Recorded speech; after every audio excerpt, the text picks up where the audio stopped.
The subcommittee will come to order. Without objection, the chair is authorized to declare recess at any time. We welcome everyone here today on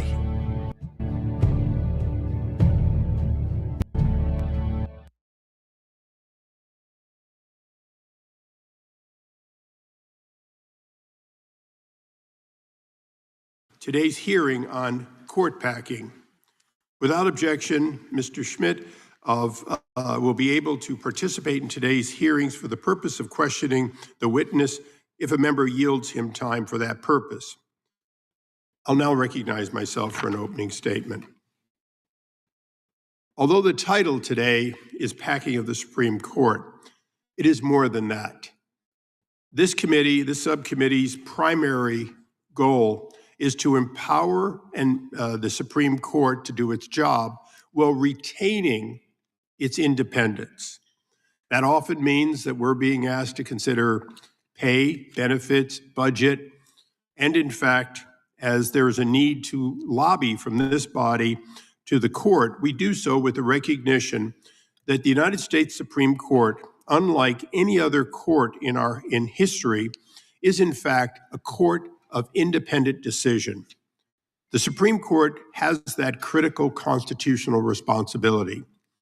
Unlike branches 1 and 2, which move back and forth with the will of the people, the Constitution itself created a court empowered to act as a check against the other branches, as a check against the branches that reflect the current will of the people. Throughout our history, the United States Supreme Court has been at its best when it told the reflection of the will of the people of the moment that they could not do what they wanted to do. It has likely been at its worst when it succumbed to the fever of the crowd or the feeling of the moment. Whether that is Dred Scott, as may be brought up today, or in fact, questions of locking up Americans in concentration camps during World War II, we have had a long history of being proud of the court the vast majority of the time.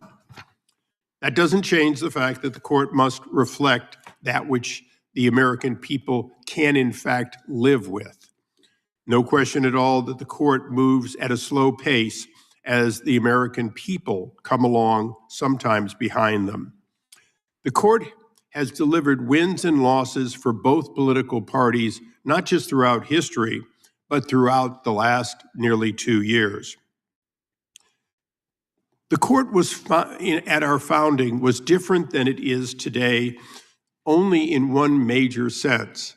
It was viewed as the second court, meaning the U.S. Supreme Court justices rode circuit. The U.S. Supreme Court justices were effectively the appellate court, in addition to being the single Supreme Court. As our country grew, that changed.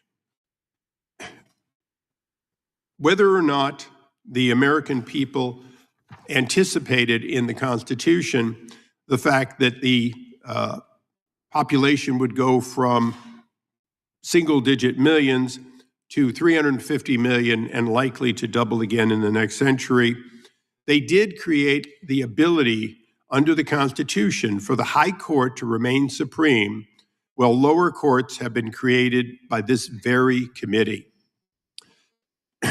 Democrat leaders have threatened specific justices by name, slandered family members and justices, called for all manner of laws explicit to undermine the court's power under the Constitution.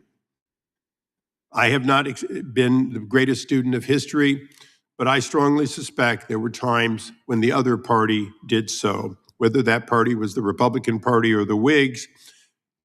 Politicians have been unhappy with the court for the court doing its job in a professional manner. The witness that our Democrat minority has chosen to invite today to this very hearing demonstrates my point. Many of the writings of Professor Bowie clearly anticipates the view of the Democrat Party, that which tends to be more populist, more the will of the moment, the more will of the people, that in fact democratizing the Supreme Court has been well written by our witness. I take no exception to his words. These are his words, his studies, and he is well written. The question is today, in this hearing and beyond, will the United States Congress side with the idea that we should be more democratic in our third branch, or that our third branch should remain more independent, less, if not completely, outside the will of the people's will at the moment as reflected through either direct will of Americans or through their elected representatives in both Article 1 and Article 2. It appears the Democrats believe the Supreme Court should be prohibited from second-guessing any federal laws unless the court is unanimous, allowing any single justice, no matter how radical, to veto the entire court. I find that interesting, and I reject it in every possible way.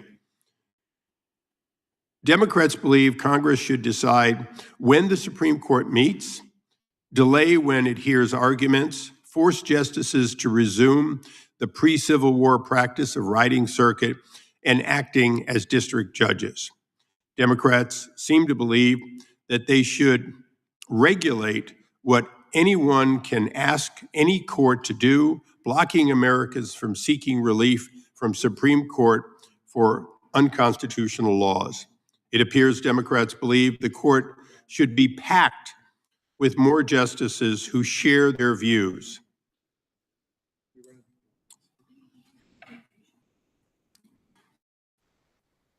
If written testimony of these views on behalf of the Democratic colleagues aren't enough for the committee, Professor Bowie has written extensively in support of anti-Supreme Court views. I now ask unanimous consent to enter into the record many of these articles. I will not go through them one by one, but I will make sure they're available to all the members. These are, in fact, the writings of Professor Bowie, who I have, in fact, given a brief synopsis of, and without objection, so ordered. In contrast, Republicans understand that even the court rules against us. That is its constitutional work. We can revise laws and even amend the Constitution if we want to. As I told to some of the individuals in the audience today, we have one of our original constitutional amendments still before the American people. If the American people so chose through its states, they could choose to go from the House of Representatives having 435 members determined by the body itself, or we could have over 6,000 members if we simply enacted one of the original constitutional amendments, the 12th of the 12 original. That would, in fact, cap at 60,000 the number of people each member on the dais could represent. At the time of our founding, it seemed like a good idea to at least some of our founders. If anyone on the dais here today thinks that a baseball park filled with House members pushing their thumbs up and down would give us more democracy, or if any of the witnesses think that it is more than just a relic of the past, I ask them all to please consider opining on it during the hearing. And with that, I'd like to recognize the ranking member of the subcommittee, Mr. Johnson, for his opening statement. Thank you, Mr. Chairman.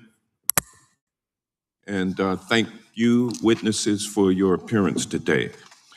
Last summer, Kash Patel took a taxpayer-funded snorkel tour of Pearl Harbor, one of our nation's most hallowed grounds, while the cost of living for Americans skyrocketed.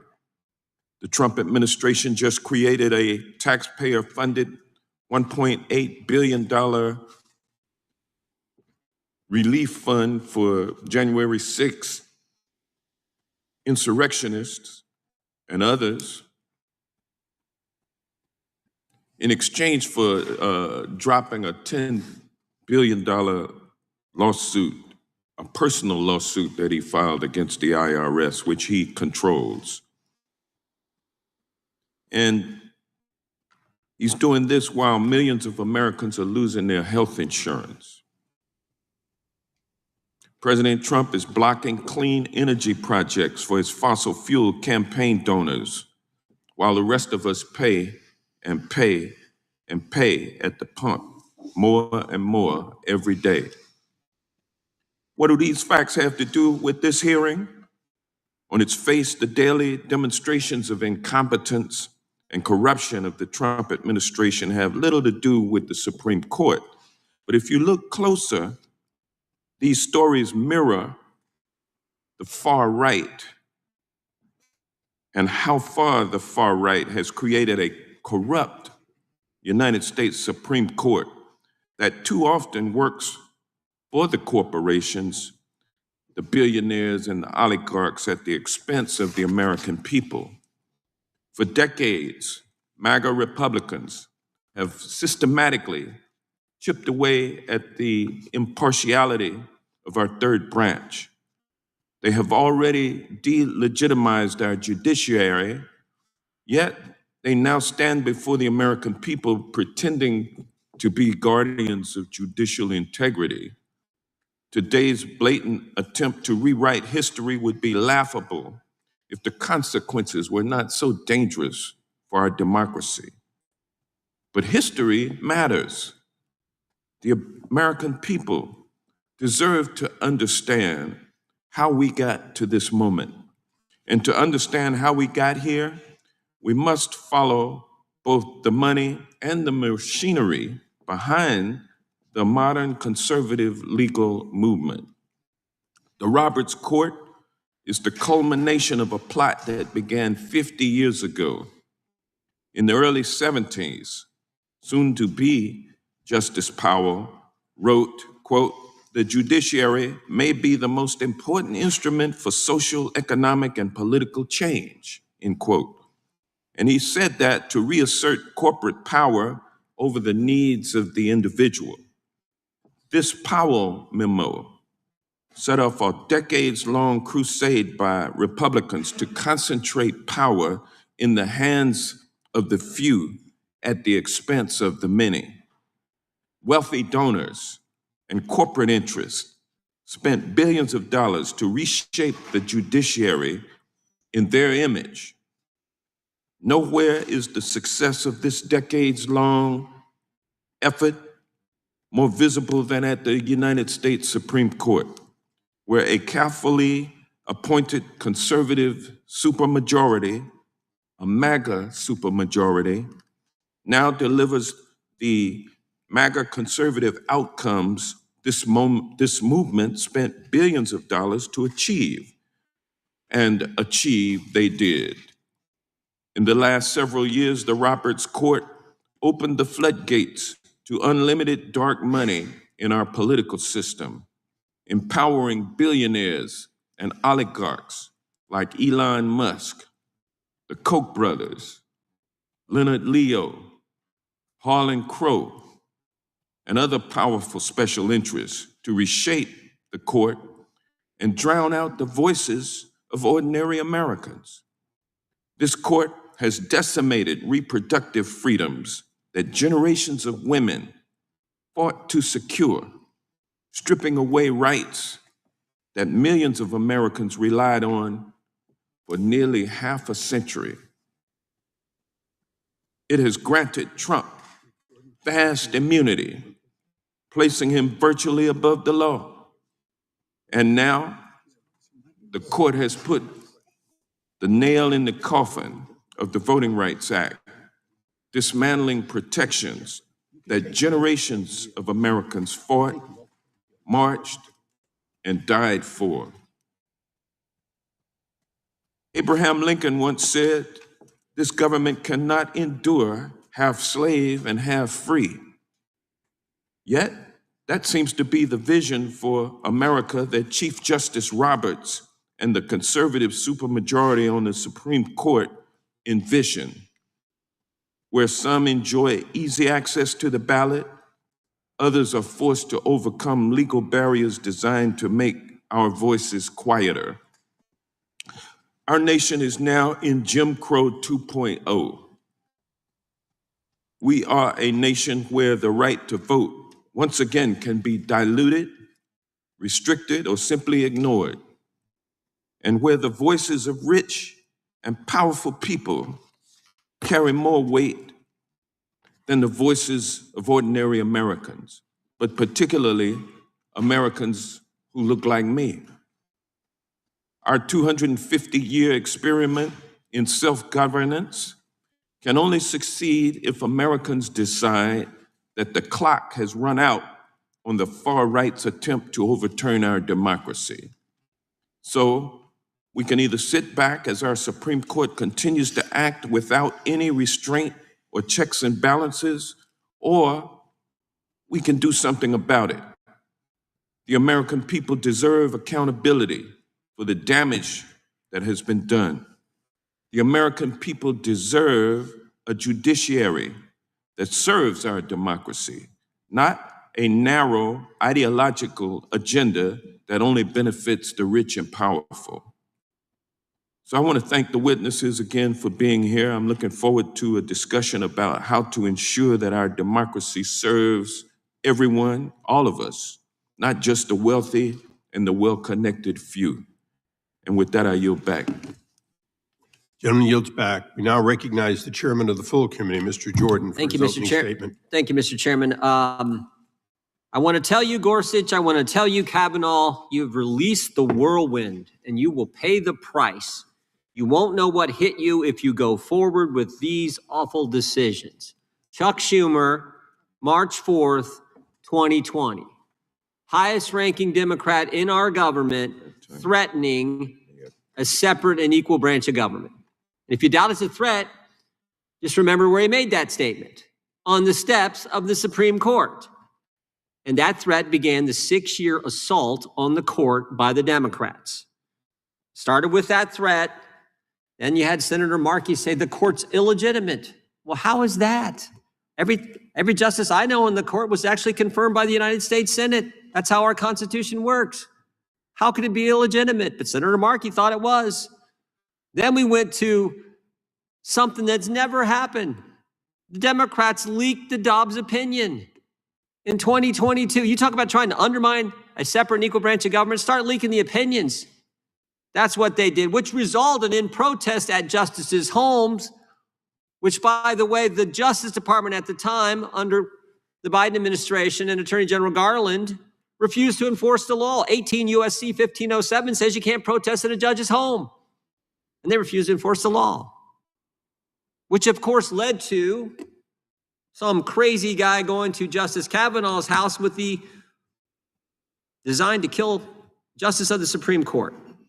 Then, of course, we had all the hearings by the Democrats when they were in charge, attacking Justice Thomas, attacking Justice Alito. We had a hearing where a guy come in and lied about Justice Alito and said he leaked some document, which is it. Go back and watch the hearing. Definitely a lie by this guy.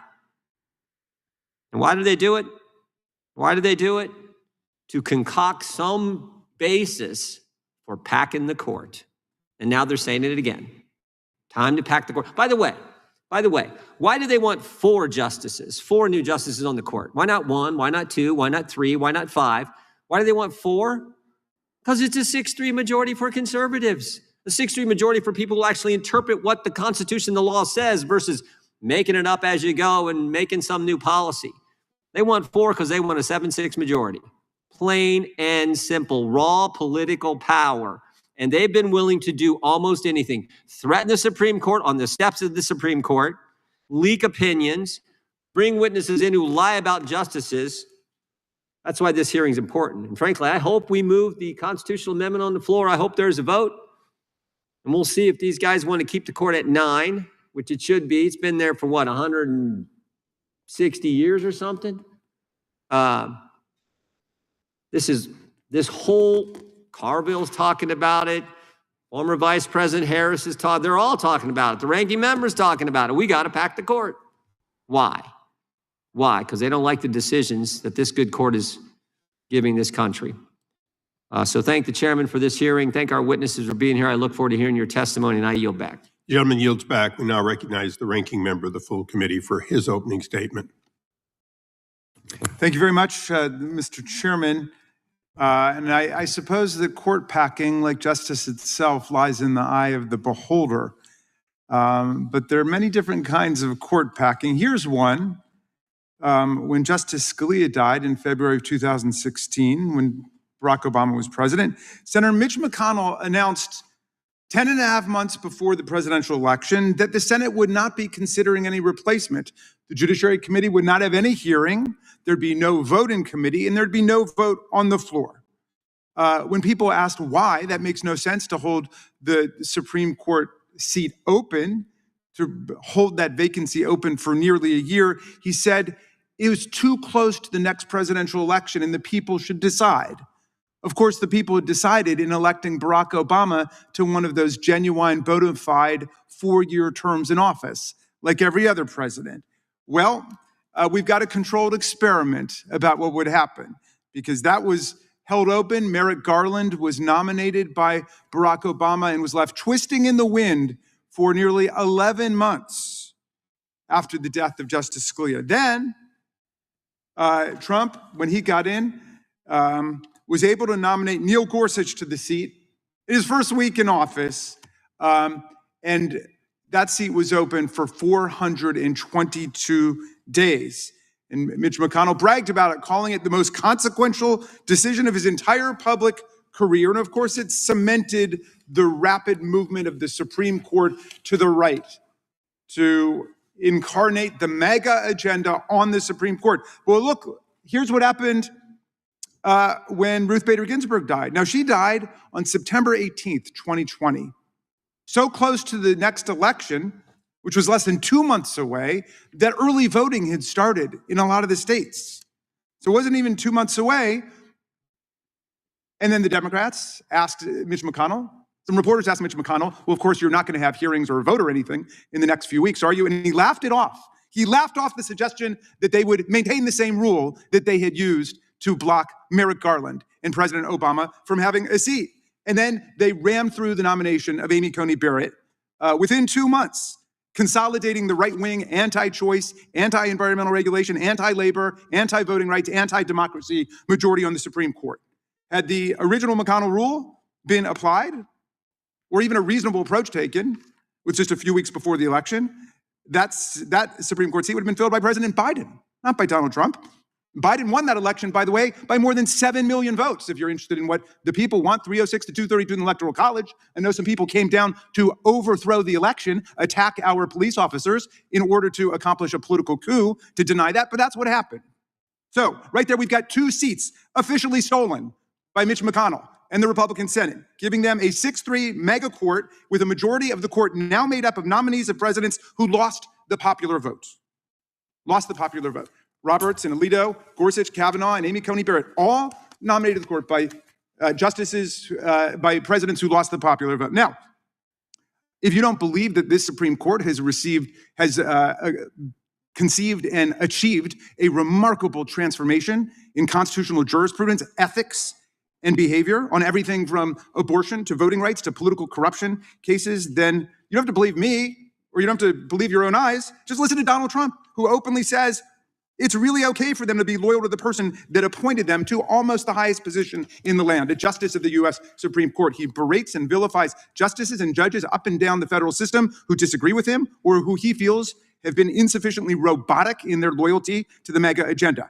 It's true, he doesn't want a justice loyal to the people, as the good chairman of the subcommittee says, or the Constitution. He wants a Supreme Court loyal to him and whatever is going to advance his interests, his money, his family, his corporations.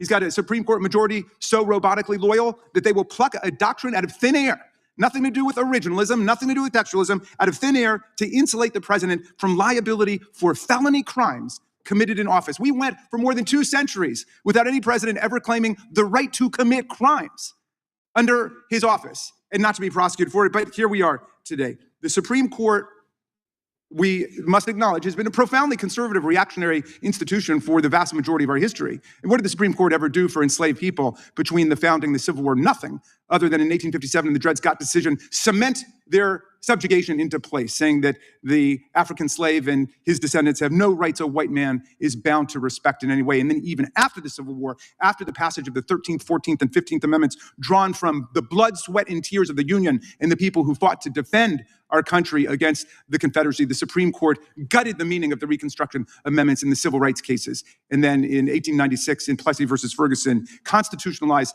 the reign of Jim Crow, separate but equal. So we have a couple of decades around the Warren Court, maybe the first few years of the Brewer Court, where the Supreme Court acted on the side of the people. Brown versus Board of Education, striking down American apartheid, the white primary line of cases, Terry versus Ohio, Roe versus Wade. But it didn't last long before it all sank away with the Rehnquist Court and the Roberts Court, and now they've returned to the historic baseline of political white supremacy. They wiped out our Voting Rights Act, first in Shelby County versus Holder in 2013, and a couple months ago in the Calais decision. And we are about to see, they're not going to be able to accomplish it all in 2026, but by 2028, we will probably see all white congressional delegations from the Deep South, wherever the Republicans control the state legislatures. Okay, that is court packing. That's political packing by a packed Supreme Court. The court today has a legitimacy crisis, not just because of the way it's been composed and stacked and packed and gerrymandered and divided by Mitch McConnell, who laughs about it. He thinks it's funny what they did. Why do some people want 13 circuits, Mr. Chairman?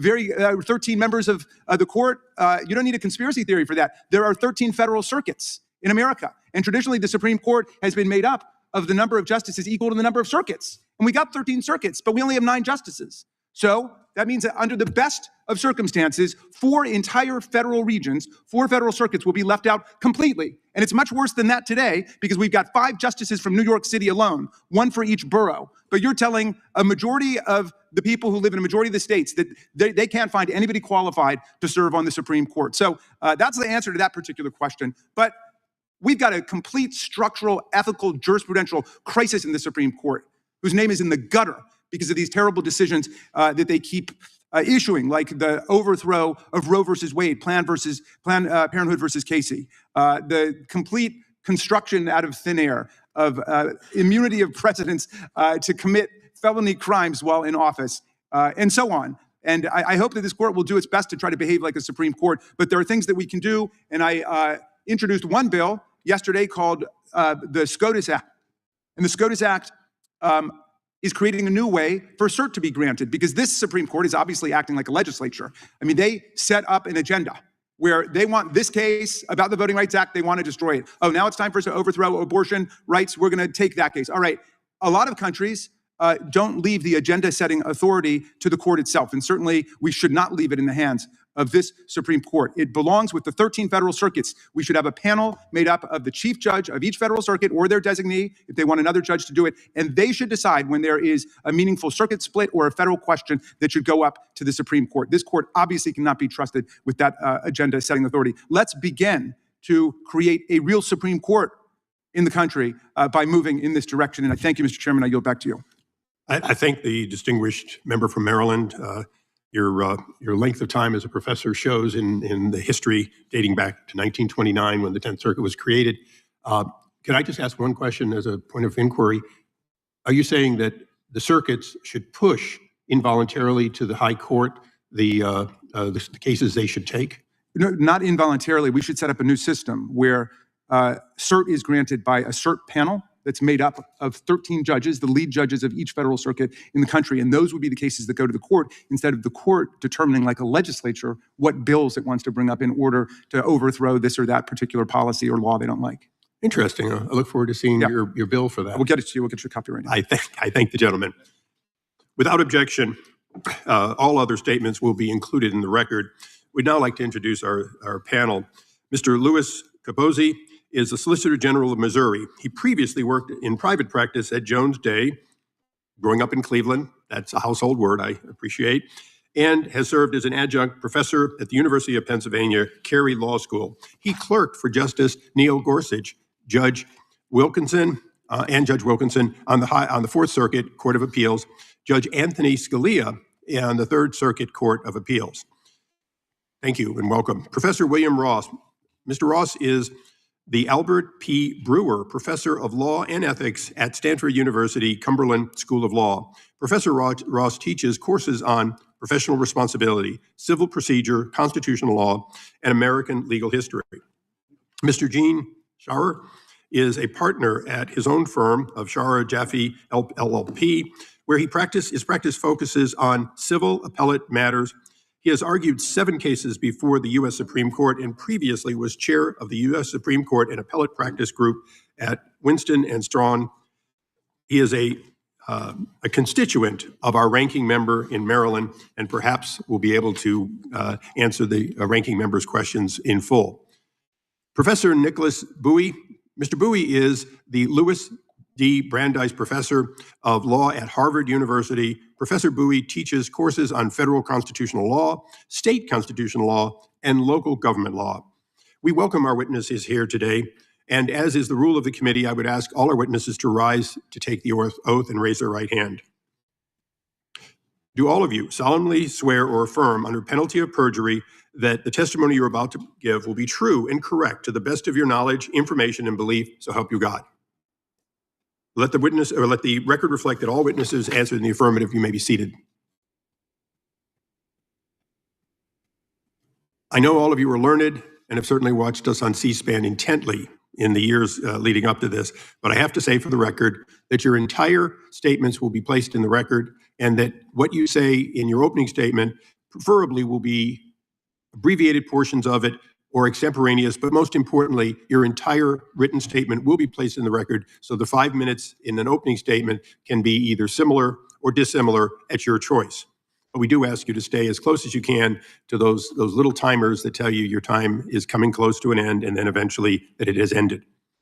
With that, I'd ask Mr. Capozzi to begin. Okay, now, this is a major test. Even members of Congress get it wrong. So we will test each of you for your ability to get the mic on and then back off again. This is your second chance, sir.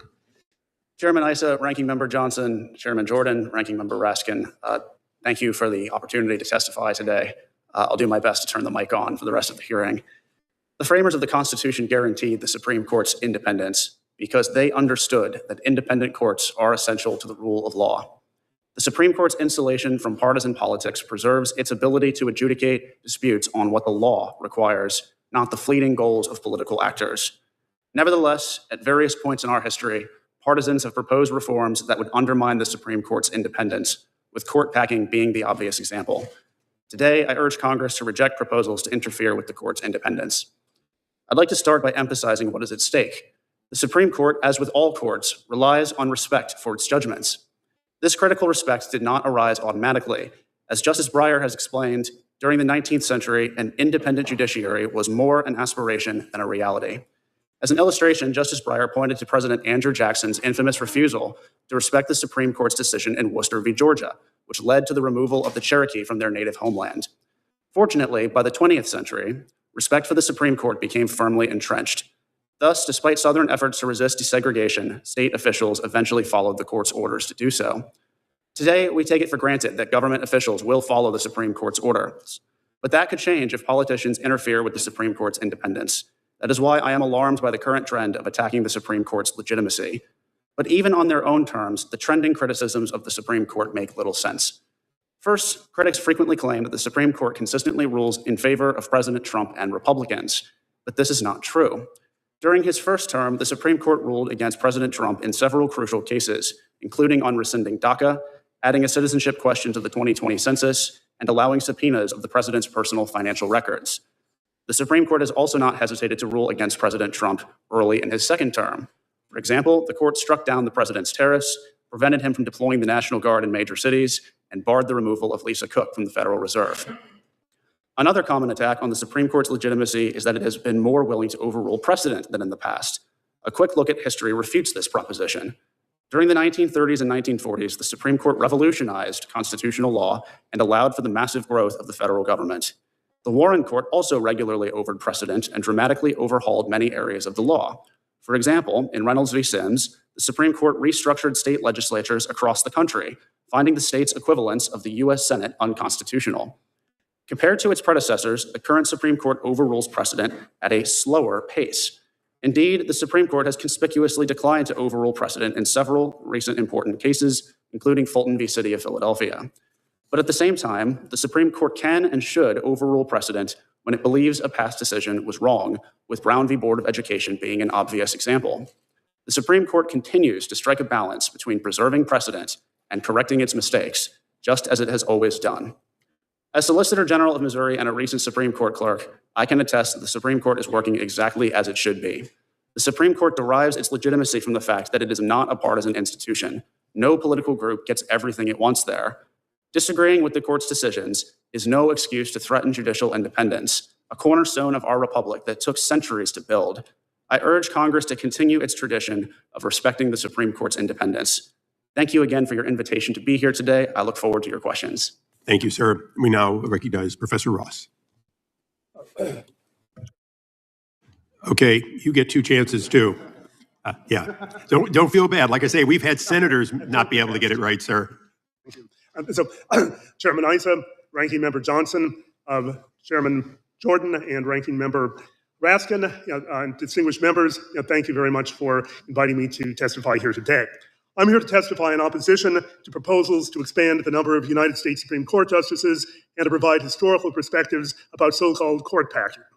Increasing the court size for political reasons could diminish judicial independence and interfere with separation of powers, because it would permit the President and the Senate to manipulate the outcome of judicial decisions by appointing additional justices who would be expected to conform to the political predilections of the President and his or her party.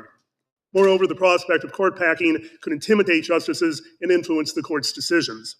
The court's independence from political pressure and intimidation has helped to ensure its ability to protect the civil liberties of Americans in countless cases involving racial, religious, political, and ethnic minorities whose rights were ignored or impugned by Congress, the President, and state governments.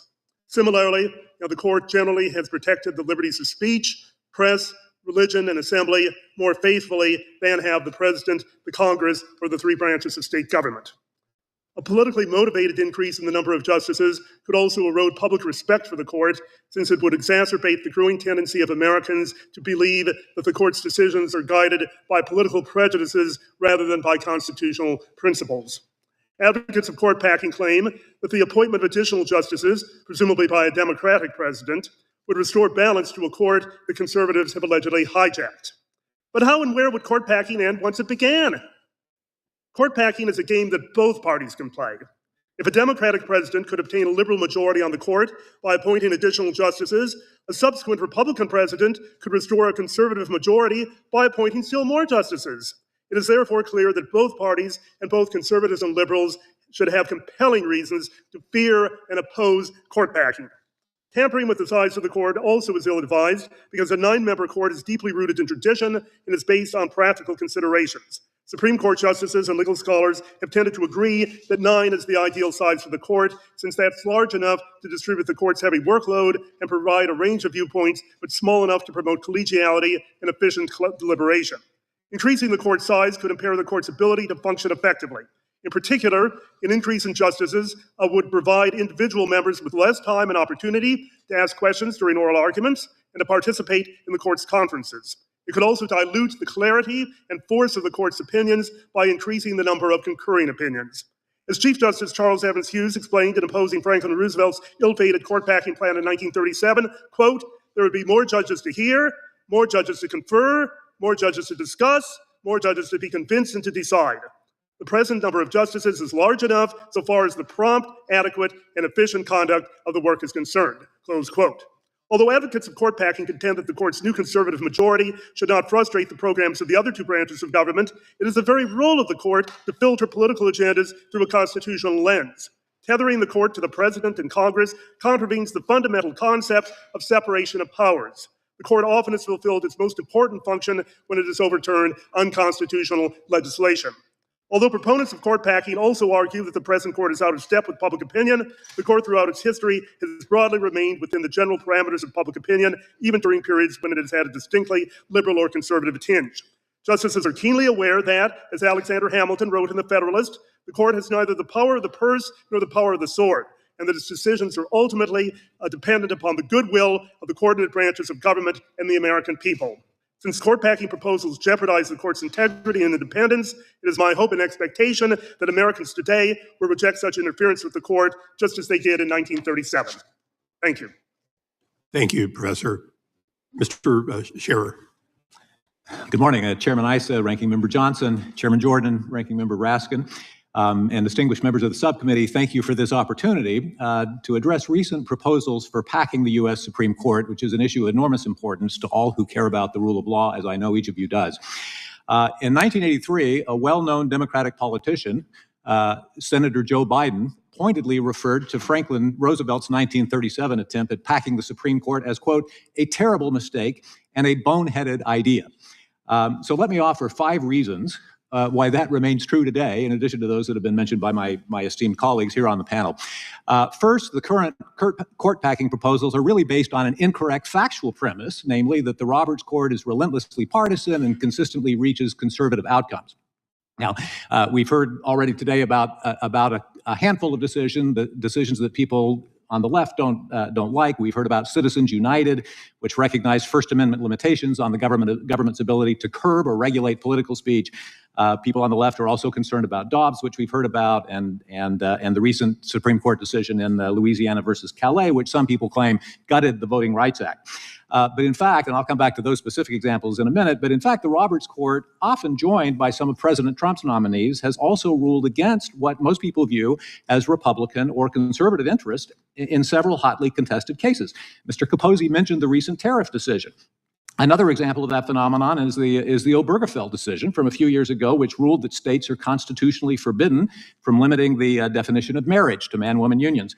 And then there was the Bostock decision, which extended Title VII's protections against non-discrimination to gay and lesbian and transgender people. And don't forget the Supreme Court's earlier decision in NFIB versus Sebelius, which upheld the individual mandate that was the heart of Obamacare. Each of those decisions was excoriated by folks on the right, but they were, as a political matter and a policy matter, they were big wins for progressives. And so the claim that the Roberts Court is somehow in the pocket of conservatives or Republicans just doesn't withstand analysis of the facts. Second, current proposals rest on an unrealistic predictive judgment about new justices' voting powers or likely voting patterns. In Roe versus Wade, for example, the key votes supporting abortion rights came from justices appointed by the conservative President Nixon, while one of the most vocal dissents in Roe versus Wade came from Justice Byron White, who had been appointed by President Kennedy. And we've all seen examples of where Supreme Court justices vote against the wishes of the president who appointed them. And so even adding 4 more justices to the Supreme Court is by no means any guarantee that the court would shift more towards progressive priorities. Third, as has been mentioned, court packing proposals really ignore the incentives of the other side once they gain power. If Democrats have a trifecta in the next election and are able to expand the Supreme Court to 13, does anybody think that the Republicans are going to stand still for that and not do the same thing the next time there's a Republican trifecta? And before long, the only venue in Washington, D.C. that'll be large enough to accommodate the Supreme Court's conferences, their private conferences, will be the new White House ballroom. And I don't think that's in anybody's interest. You're assuming that there will be one. I'm assuming that. I'm not advocating for it, but I'm assuming it. Number 4, court packing proposals distract from the more important work of building political and legislative coalitions. And I think that's illustrated by some of the recent court decisions that we've discussed today. If you look at the Calais decision, for example, that decision was premised on the court's interpretation of a federal statute, namely the Voting Rights Act. And the court held that there was a violation of equal protection in that case because the Voting Rights Act did not establish that majority-minority districts were required. Well, if Congress goes back and changes the Voting Rights Act to do what progressives would like and require majority-minority districts, my guess is that decision would come out very differently. Dobbs is another example. Many progressives and even not-so-progressive states have already effectively neutered Dobbs within their own state boundaries by passing laws that protect abortion to an equal or greater extent than Roe once did. Number 5, other panelists have already discussed how court packing would erode public trust in the court and ultimately in the entire federal government, because the Supreme Court has long been viewed correctly as a bit of ballast or a counterweight to the other branches of the government. They can correct the mistakes that the other branches occasionally make. I think it's also instructive that court packing in other countries has become a favorite tool of tyrannies around the world, like Robert Mugabe in Zimbabwe, Viktor Orban in Hungary, and Hugo Chavez in Venezuela. And so there are many reasons to reject the current court packing proposals. Thank you. I thank the gentleman. We now go to Professor Bowie for his, I'm terribly sorry to modulate your name. No worries, but thank you, Chairman Issa, Ranking Member Johnson, Chairman Jordan, Ranking Member Raskin. Thank you for inviting me to testify before the distinguished members of the subcommittee. My name is Nikolas Bowie, and I am the Louis D. Brandeis Professor of Law at Harvard Law School. For the past 7 years, with my colleague, Daphne Renan, I have researched a forthcoming book called Supremacy, How Rule by the Court Replaced Government by the People. The book shows how the Supreme Court acquired the power it now wields and what Congress can do about it. We're here to assess whether court packing is a threat to the Supreme Court's legitimacy. But we first need to answer a more basic question, which is, what is the legitimate role for the court to play under our Constitution? As Professor Renan and I wrote in our book, this question was a critical one for the people who founded the Republican Party. Their mission was to fight the spread of slavery. But in 1857, in Dred Scott versus Samford, the Supreme Court declared that mission unconstitutional for Congress to put into practice. That founding generation of Republicans had never before experienced an attempt by the Supreme Court to override Congress. They called such an attempt despotic and unwarranted by the Constitution. When Abraham Lincoln and other Republicans won in the 1860 elections, Congress enacted statutes that rejected Dred Scott and began reconstructing the South into a multiracial democracy. That Republican-controlled Congress wanted courts to enforce their laws, but they were wary of a second Dred Scott decision. So they changed the court's size, they stripped it of jurisdiction to review its most important laws, and they proposed further regulations to check and balance the court. They understood that under our Constitution, the legitimate role for the court is to enforce federal law against anyone who considers themselves above it, whether that person is a corporate executive, a state official, or the president. The court's role is not to defy federal law by placing it itself above you all, our nation's representatives of we the people, to whom the Constitution gives primary responsibility to determine the Constitution's meaning. The Supreme Court's assertion of power to defy federal law has a name: judicial supremacy. The founding generation of Republicans argued that this idea undermines Republican governance, but they failed to bury it, and it reemerged when the court declared Congress constitutionally incapable of banning lynching, of banning racial discrimination by businesses, or banning widespread disenfranchisement. In the years since then, the court has continued to undermine federal voting laws, federal civil rights laws, and federal laws that prevented the wealthy from dominating our elections and your daily call time. Judicial supremacy has also unleashed presidential authoritarianism, disabling the laws Congress enacted to prevent corruption, self-dealing, and attacks on the peaceful transition of power.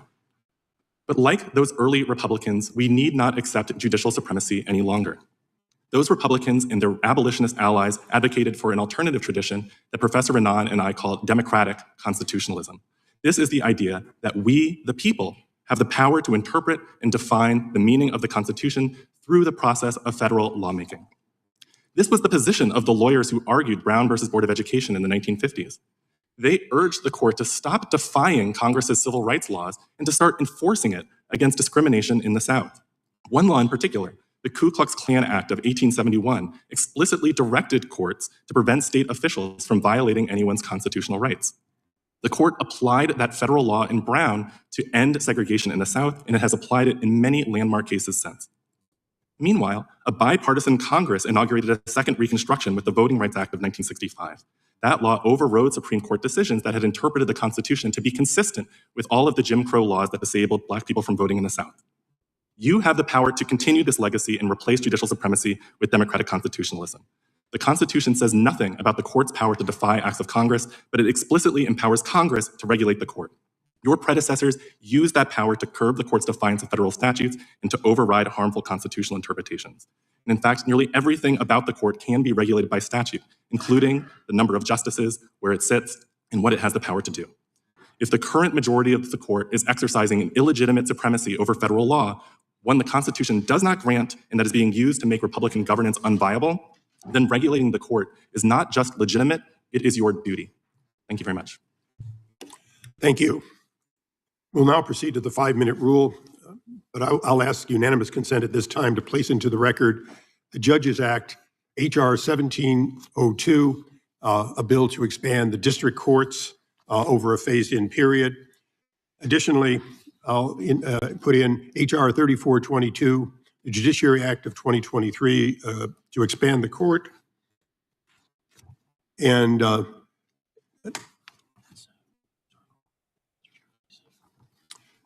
put in a news story from 2026, just a few days ago. Democrats' renewed call for U.S. Supreme Court overhaul after the Voting Rights Act decision.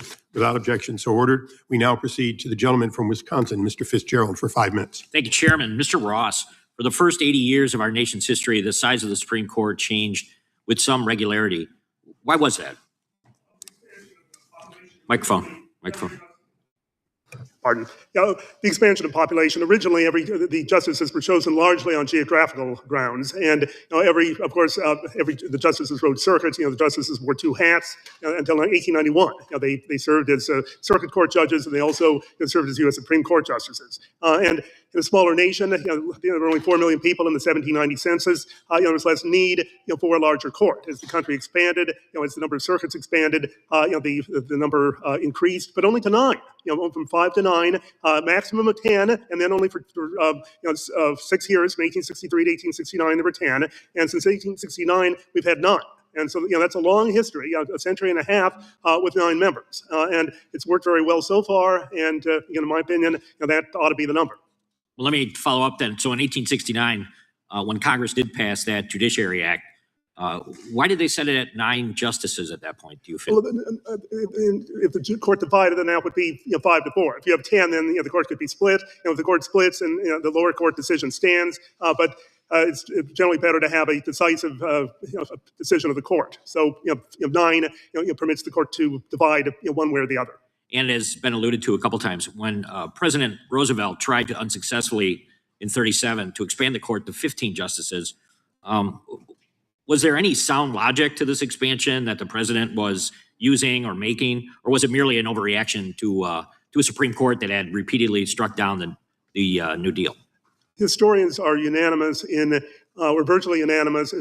Historians are never unanimous on anything, but about as unanimous as they can be, that the court packing plan in 1937 was politically motivated. The Supreme Court had struck down a number of significant New Deal statutes in the previous 2 years, and the Social Security Acts and the National Labor Relations Act were coming up for adjudication before the court.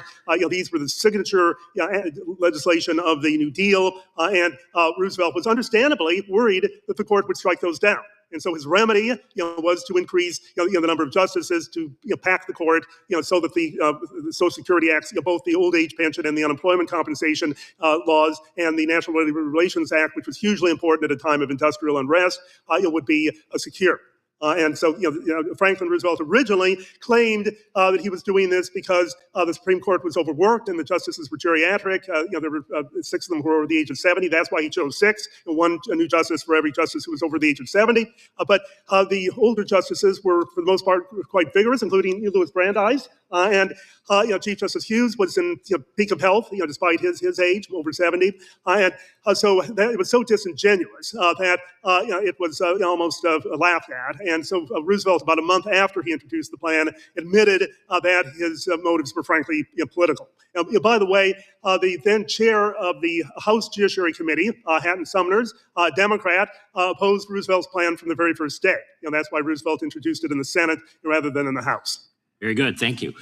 So there's already this morning, there's been some attacks on the Supreme Court by some of my colleagues on the other side over, just as a former clerk, Mr. Capozzi, you state in your testimony that if too many come to view the Supreme Court as a partisan actor rather than a neutral arbitrator of law, the losing parties will be tempted to disregard court orders. What would that mean for our government as a whole? I know that's a big question.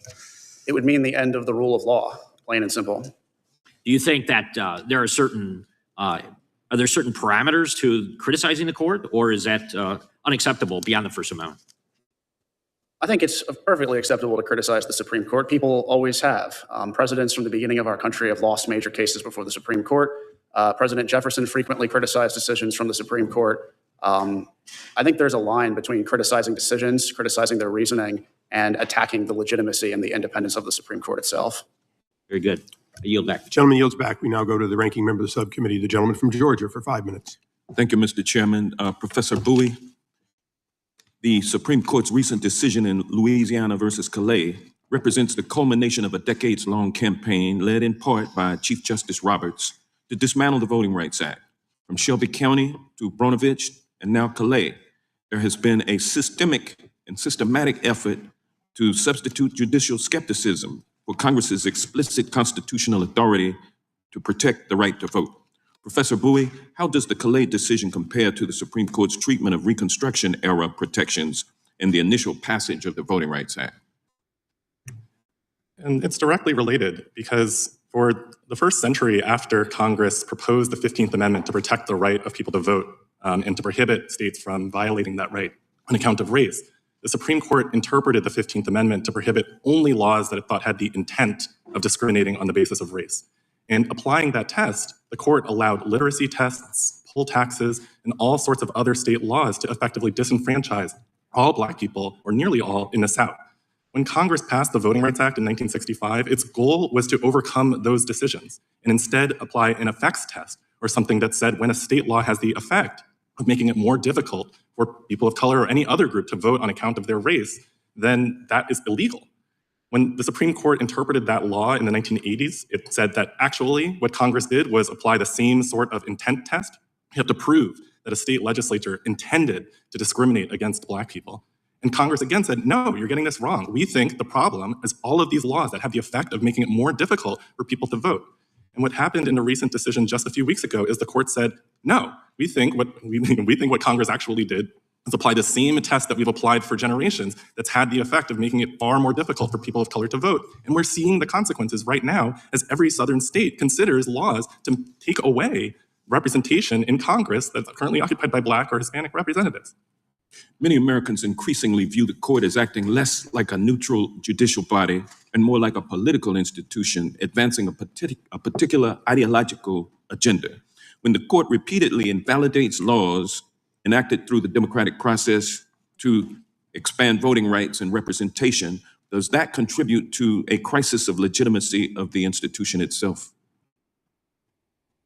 I think it does, in the sense that what people expect from the Supreme Court is what Congress has asked the court to take an oath to do before anyone can become a justice, which is to apply the law without fear or favor to rich and poor alike.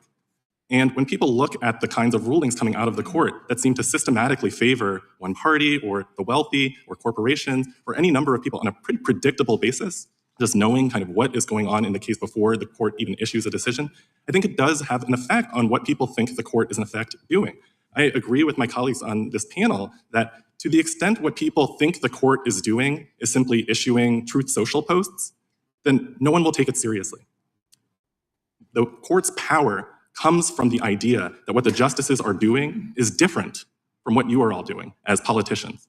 But when all of the evidence and all of the public information about the court suggests that actually the same kinds of policy decisions are happening on the bench that are happening in Congress, it becomes very difficult to treat the court as a different kind of institution than your esteemed body. Thank you. If the court continues to narrow Congress's ability to protect voting rights under the Reconstruction Amendments, what does that mean for the balance of powers as envisioned by our Constitution and for the future of multiracial democracy in this country? The Constitution is ours to interpret as Americans. It is a document for all of us. And people have marched and protested and died in order for the Constitution to reflect that we are a democracy, we should protect the ability of all of us who can vote to do so, and that we should not tolerate laws that make it more difficult for people to access the ballot. When the Supreme Court interprets the Constitution to say that that kind of rule is not constitutional, that the 15th Amendment, when it specifically empowers Congress to adopt appropriate legislation, but that a law as fundamental as the Voting Rights Act is not appropriate, that is a misreading of the document that we do not have to accept. Because if we do, the consequence is going to be the end of our ability to govern ourselves and the end of our ability to enact voting protections. Thank you. With that, I yield back. The gentleman yields back. With that, we recognize the chairman of the full committee, Chairman Jordan. So their argument is the court's too political, so let's let the political body add 4 new seats. That's one of the dumbest things I've ever heard. But that's the argument the Democrats are making. Their witness just articulated. Makes no sense. That's why we need to keep the court at 9. I will yield to the former Attorney General from the great state of Kansas. Remainder of my time. Thank you, Mr. Chairman. I appreciate the chairman and the chairman convening this hearing. I'm sitting here listening to this today. I was musing about something I often think about when there's no point in debating it, and that is what things in Independence Hall would have been like all those years ago if we had all had cameras and cell phones and social media, where every statement is calibrated for consumption by a particular audience somewhere not in this room. This is one of those heavy issues that is not solely about the issues of the day. This is one of those questions that is about, professors, to paraphrase the professor, how we choose to govern ourselves. And the discussions we're having here aren't materially different in nature than the ones they had in Independence Hall about how you balance out the decision-making and who does what. The difference is we have come to focus on looking at this through a lens of the issues of the day, not a lens of how we should structure our self-determination. And our history is one that when we have attempted to do that before, when we have erred in looking at these important structural questions through the issue of the day, we have so far rejected that notion. I'd like to, on that point, go back to what we've referenced many times but not talked a lot about today, which is the failed effort to pack the court by expanding its numbers in the Roosevelt administration in 1937, I believe it was. You know, remember the context of that time. It's been mentioned by Professor Ross and others about the court overturning a number of, modifying and reversing its view in some cases on the appropriate limitations on the constitutional powers of Congress to act in the economic space in particular. But remember what was happening politically. Less than a year before, there had been a presidential election in this country, and Franklin Roosevelt was reelected. And these issues were central in that election. I wasn't alive then, but it's a little personal to me. The Republican nominee for president that year was Alf Landon. He's from my little hometown of about 9,000 people. He was the only Republican governor reelected in the country in 1934, which is why he became our nominee in 36. And he lost in a landslide. In fact, he only carried Maine and Vermont, didn't even carry Kansas. Roosevelt had a mandate, we might say, and yet he overreached. And it took a bipartisan majority to say, notwithstanding that clear message from the people and notwithstanding the power of the presidency, we are going to defend the structure of this democracy and of this court. And has been mentioned, the chairman of the House Judiciary Committee at the time, a Democrat, didn't favor packing the court. And ultimately, when it came to a vote in the Senate, the Democrat-led Senate Judiciary Committee said they don't favor the packing of the court. And the U.S. Senate, which was a majority Democrat at the time, voted overwhelmingly, like it was 70 to something, not to adopt a court packing plan. So what's happening in this room today and in our politics today is different. It's different because for some reason we seem incapable of having what I would believe to be a more reasoned, bipartisan or apartisan, nonpartisan discussion about how we want our Supreme Court to function and what its appropriate role is. I won't read all the statements, they've been entered into the record, but right now at this moment in our history, it is my friends on the other side who seem intent, because they don't like the direction the court is headed, to pack it with new members. I suppose those of us on the more conservative side could have made the same argument for many years after the Roosevelt courts, because we didn't like a lot of those decisions. We, for the most part, didn't as vociferously argue about just fundamentally changing the structure. So I want to return to just a couple of questions here that have been touched on before. Can any of you tell me, let me start, Professor Ross, you've addressed this, Mr. Capozzi, let me ask you, Mr. Schaerr, and then Mr. Bowie. Let's assume that a court expansion plan is adopted in some form. What is the limiting principle that would limit its further expansion in the future if we succumb again to the political passions of the moment? Mr. Capozzi? I don't think there is any limit. That's one of the fatal flaws of the proposal, that if one president packed the court, then the next president could pack the court, and it would just be a never-ending cyclical process, and you end up with potentially hundreds of Supreme Court justices. Thank you, Mr. Ross. Mr. Capozzi? The only limit will be what each side can get away with. Mr. Schaerr? Professor, what's the limiting principle? So the role of the court is an important question, as you've laid out. And the role is not to be this undemocratic superweapon in the middle of our democracy. The role is not to try to put as many of our people... Is there a limiting principle on if we expand it today because one side's mad, do we expand it tomorrow because somebody else is? What's the limiting principle?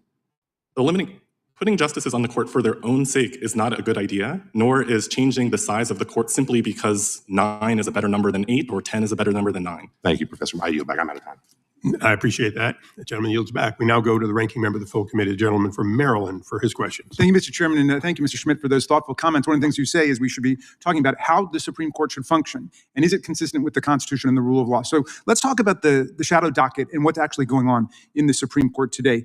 When Trump's policies, whether it's an attempt to directly nullify the first sentence of the 14th Amendment, which establishes birthright citizenship, or his attempt to usurp the spending powers of Congress, are challenged, he is losing 60% of the time in the district courts, he's lost, 57% of the time in the federal circuit courts. Then it gets up to the Supreme Court and its shadow docket, and there he has won 84% of the time. So he goes from losing 40% of the time to winning more than 80% of the time when it gets up in the Supreme Court.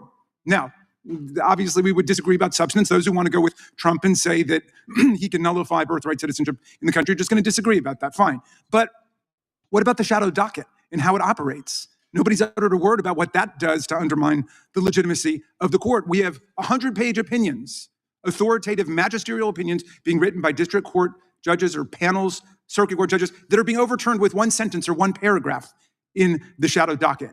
Is that legitimate or is that illegitimate? Maybe we can just go down the line, Mr. Schaerr. In general, it's legitimate. Every appellate court has the authority to stay a decision of a lower court. Okay, Mr. Ross, do you think it's legitimate what's taking place in the shadow docket? I share your concern about the shadow docket. I'm troubled by it too, but I don't think that offers any justification. I don't think criticism of the shadow docket provides any justification. Is it legitimate or illegitimate? I'm just asking whether it's legitimate or illegitimate. I don't think it's illegitimate. Okay, Mr. Capozzi? It's legitimate. It's been around for a long time. I mean, you look at the stay of execution legislation going back. Thank you. And Mr. Bowie, what about you? I don't think it's legitimate in part because of the damage it's doing to the court's credibility as well as to our country. I mean, we have a court right now that is issuing decisions without the benefit of argument, without the. I mean, that really is Truth Social. Meet the Supreme Court. We'll send you one sentence and overturn an entire analysis. The legitimacy of the rule of law depends upon the character of the analysis that's given to the legal question. Nobody has taken me up on my invitation to discuss the legitimacy or the illegitimacy of the court based on what Senator McConnell did. Is there anybody who would argue that what he did was legitimate in saying we will not even have a hearing on President Obama's nominee, Merrick Garland, and we will not have any votes, but 11 months before the election, but we will rush through the nominee to take Justice Ginsburg's seat? Anybody want to argue that that's legitimate? I'll certainly take you up on the first part of that. I mean, when McConnell did that, he announced that he was applying the pre-existing Biden rule, which is that we don't consider new Supreme Court nominees during an election year. I agree that the Amy Coney Barrett hearing was an exception to that, but okay. Anybody else want to defend the legitimacy of what Senator McConnell did? And would anybody agree with me that that's a form of court packing, just as much as the mythical court packing that we're denouncing today, since I'm not aware of any proposal on the table? I think it's fundamentally different. And it plays a role in our separation of powers. It has to check and balance the president. The people that are in the Senate matter. If they don't want to confirm a justice to the Supreme Court. So the Senate does it, it's okay. It's just you don't want a president nominating. But of course, if a president nominated under new law, then that would be legitimate, wouldn't it? I think it's a different thing when the Senate plays its constitutional. Do you know how many times we've changed the number of people in the Supreme Court? It's been almost 160 years since it's happened. No, it's happened 6 different times. Ending in 8 times. Ending in 1869 is the last time. Yeah. Right. So, well, in any event, it's changed numerous times throughout our history. There's nothing remotely illegitimate about it. It's not frozen in the Constitution. Would you agree? I agree it's not frozen in the Constitution, but we have a tradition dating. All right, but in any event, 1969. I don't know why we went off on this numerical thing, because that's not what this is really about. The question is about the legitimacy of a court that is demolishing the voting rights of the people, essentially overruling democracy at every turn. And I wonder, Professor Bowie, in the time remaining, if you could discuss what it means for the Supreme Court to intervene in elections, like in Bush versus Gore, or like with the Voting Rights Act, in a way that undermines the people's ability to govern. Well, one thing to speak about in terms of the 1869 precedent that keeps coming up is in 1866, Congress passed the Civil Rights Act in order to guarantee citizenship to all people born in this country. They feared that President Johnson was going to appoint justices to the court that were going to try to overrule that law, which has become foundational for our democracy. So Congress changed the number of justices. It reduced the size of the court to prevent the president from appointing new justices. Thank you. I yield back, Mr. Chairman. Thank you. For the ranking member, apparently Congressman Green did put in a court expansion in this Congress, and there were ones in the last Congress. Would you join with me in a discharge petition to do that immediately? But the fact that I've not heard of it tells you exactly how much political traction it has. But look, there are a lot of things that we should do in terms of Supreme Court ethics. The question is, do you support that? I've never seen it. You'd have if I drop one today, will you co-sponsor it for this Congress? Co-sponsor what? An expansion of the court pursuant to what you had in the last Congress. We haven't had a single hearing about it. I mean, if you have a hearing about it, then we can analyze it. I mean, we got to take this seriously, right? I honestly don't even know what his proposal is. Well, why don't I just take the one that you had when you were in majority and present it? Well, I'm interested in term limits of 18 years. I think the vast majority of American people support term limits for justices, and if they want to stay on the court as a district judge or an appeals court judge, that's consistent with life tenure. It's a constitutional change, you'd agree. No, it's not. If they stay on the court as a district judge or a circuit court judge, that's consistent with the command of life tenure. So I'm interested in term limits for members of Congress. We can look at the question of whether every federal circuit should be represented on the Supreme Court, which was the whole original idea behind it. That's what circuit writing's all about. Do you really mean to say for members of Congress?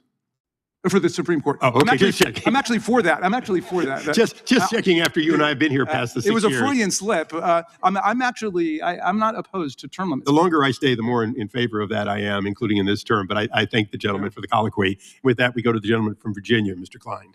Thank you, Mr. Chairman. I think this hearing is very important, especially when, and I appreciate the consistency of the ranking member, the attempt thereof, the importance of consistency when talking about judicial decisions, when you have judicial decisions that may not comport with your understanding of the Constitution, that somehow democracy is being overturned. And that was the rhetoric that was just used by the ranking member, and it's offensive to me.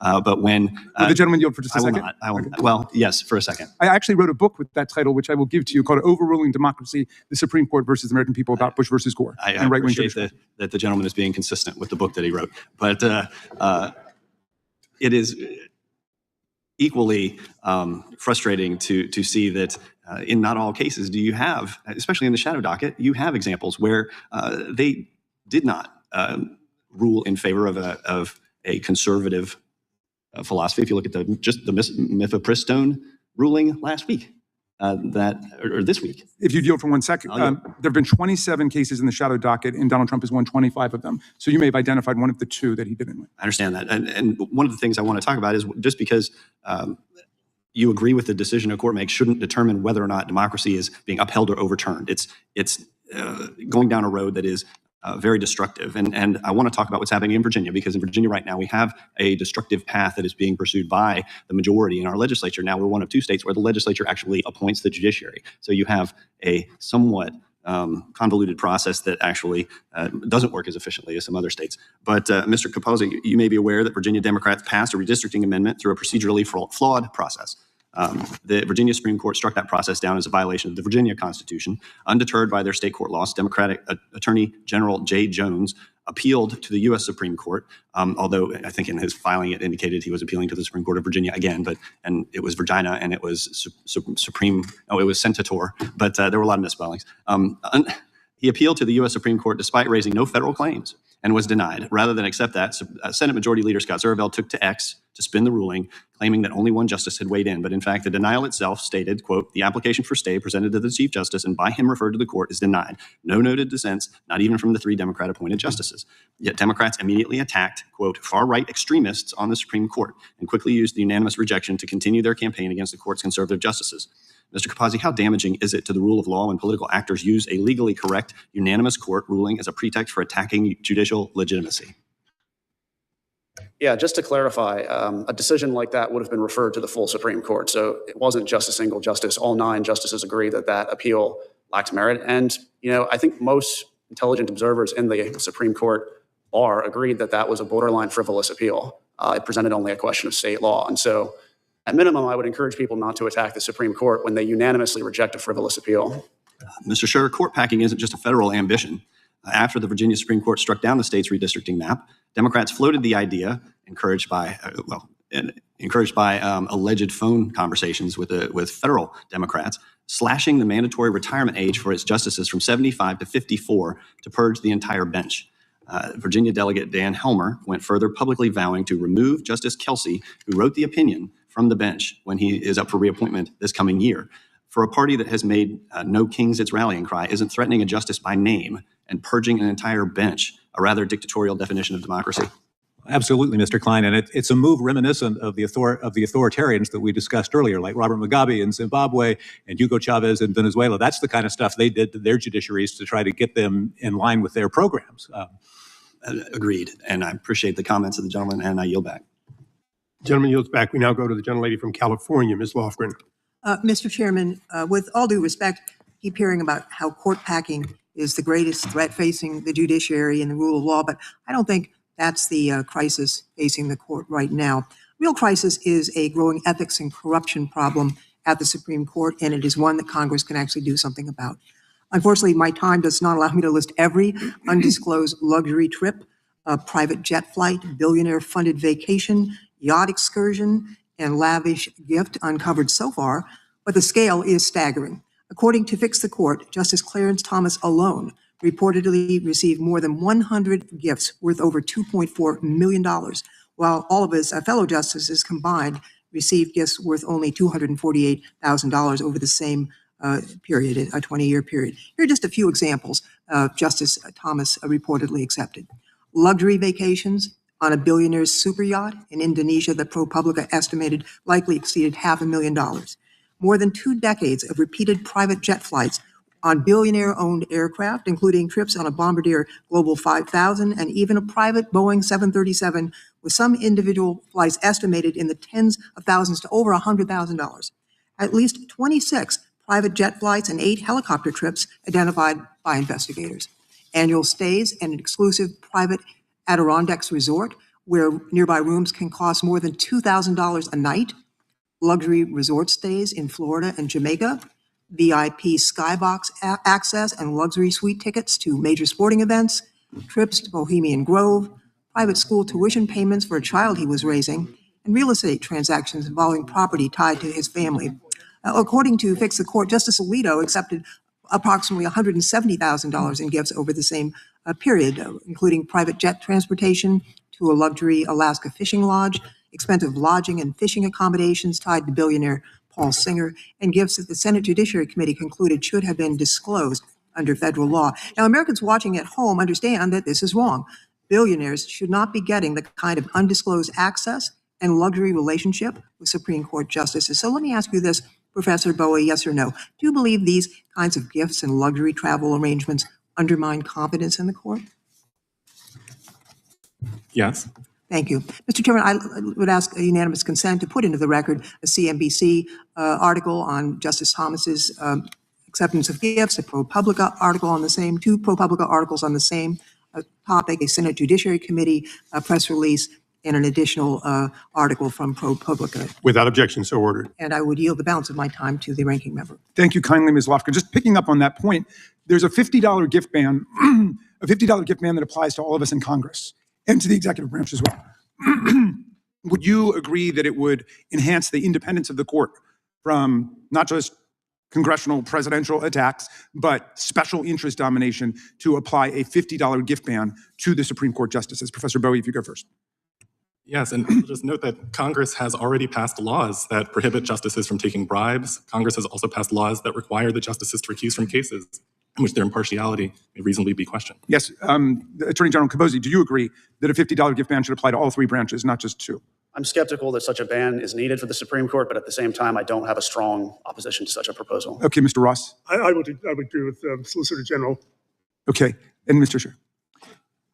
Well, I think there's a fundamental difference between members of Congress and Supreme Court justices in this regard. I mean, when you're a member of Congress, just about every person in your district and elsewhere in the country is a potential supplicant for your services and your assistance. When you're in the Supreme Court, you're only dealing with a relatively limited number of cases with people who have direct interest in your work. And so it's certainly appropriate. And I know Justice Thomas, and he's scrupulous about avoiding accepting gifts from anybody who has business before the Supreme Court. Well, we need to have a hearing on that then. Sorry? We have a completely different point of view on that point. But don't you think just in terms of public perception, it would be much better not to believe that justices could be compromised by virtue of receiving gifts from people who appear before them? After all, they have no binding ethics code now. They're the only Supreme Court in America that don't have a binding ethics code. And so without a binding ethics code, we're leaving it up to them to decide.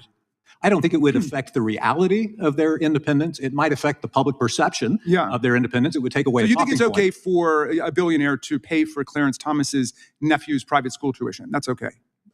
If the billionaire doesn't have any business before Justice Thomas, there's nothing wrong with And if that. he does, you would agree that's wrong? If he does have business before the court, you would agree that's wrong? If he has concrete business before the court, then that would be a different matter. And I'm confident in that situation, Justice Thomas would recuse from cases that involved him. Okay. Yeah. And what about a situation where somebody with potential business before I'd the ask court? unanimous consent that the gentlelady have an additional 30 seconds. Okay, just to complete this point. Yeah. Reclaiming my time, if I may say also that you can have a pecuniary interest before the court, but many of these billionaires have philosophical points of view that is before the court, and that's why they're paying off the justices. And I yield back to you. Well, and just to complete that question, so if Justice Thomas or any justice were to get a free recreational vehicle from somebody who has an interest in the work of the court, do you think that would be legitimate, or do you think that they should be held to the same standard we are, a $50 gift ban, somebody can take you out for lunch? If they have a concrete business interest before the court, then it would be inappropriate for Justice Thomas to accept that kind of a gift and then sit on a case that involves What if they have a general business interest before? What if they have a general business interest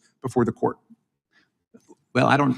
See, we don't get into that in Congress. That is, we basically say we're going to cut it off at the pass. None of us are going to be compromised. That's true, Judge. Okay, I apologize, but I'm going to close this off because Mr. Gooden's next. But I will say to the gentlelady and to the gentleman that although I can't support the full bill that was authored earlier this year on forcing a set, I would be happy to entertain discussion between our staff and individually the members on trying to harmonize some aspect of what is non-reimbursable between us. As you know, the Senate, you pay for a first-class seat if you want to fly on that aircraft. Well, the House has a prohibition. But I would be happy to work with the minority on trying to set a cap on how much could be received as a gift versus how much would have to be reimbursed.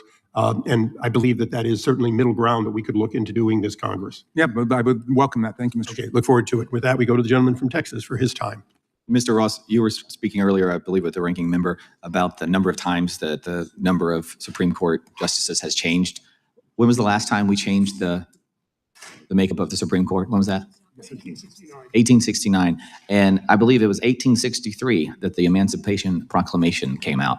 So what I'm hearing is that Democrats want to go back to slavery era politics with respect to the Supreme Court makeup. One of the arguments is, well, it's been done several times, but you just said it's been done no time since 1869. So 6 years after the Emancipation Proclamation is when Congress stopped playing games with the makeup of the Supreme Court, and now Democrats are defending this idea. Fortunately, some are some are not living, but some were not quite as outrageous. In 2019, Justice Ruth Bader Ginsburg stated, I think it was a bad idea when President Franklin Roosevelt tried and failed to pack the court. And if anything, it would make the court look partisan. In 2021, Justice Stephen Breyer remarked during a Harvard Law School speech that packing the court would be a structural alteration that would result in eroding trust in the judiciary. More recently, in September 2021, Justice Breyer again criticized packing the court. President Joe Biden expressed skepticism about court packing proposals during his Senate tenure in 1983. When speaking about FDR's proposal, he called it a bonehead idea.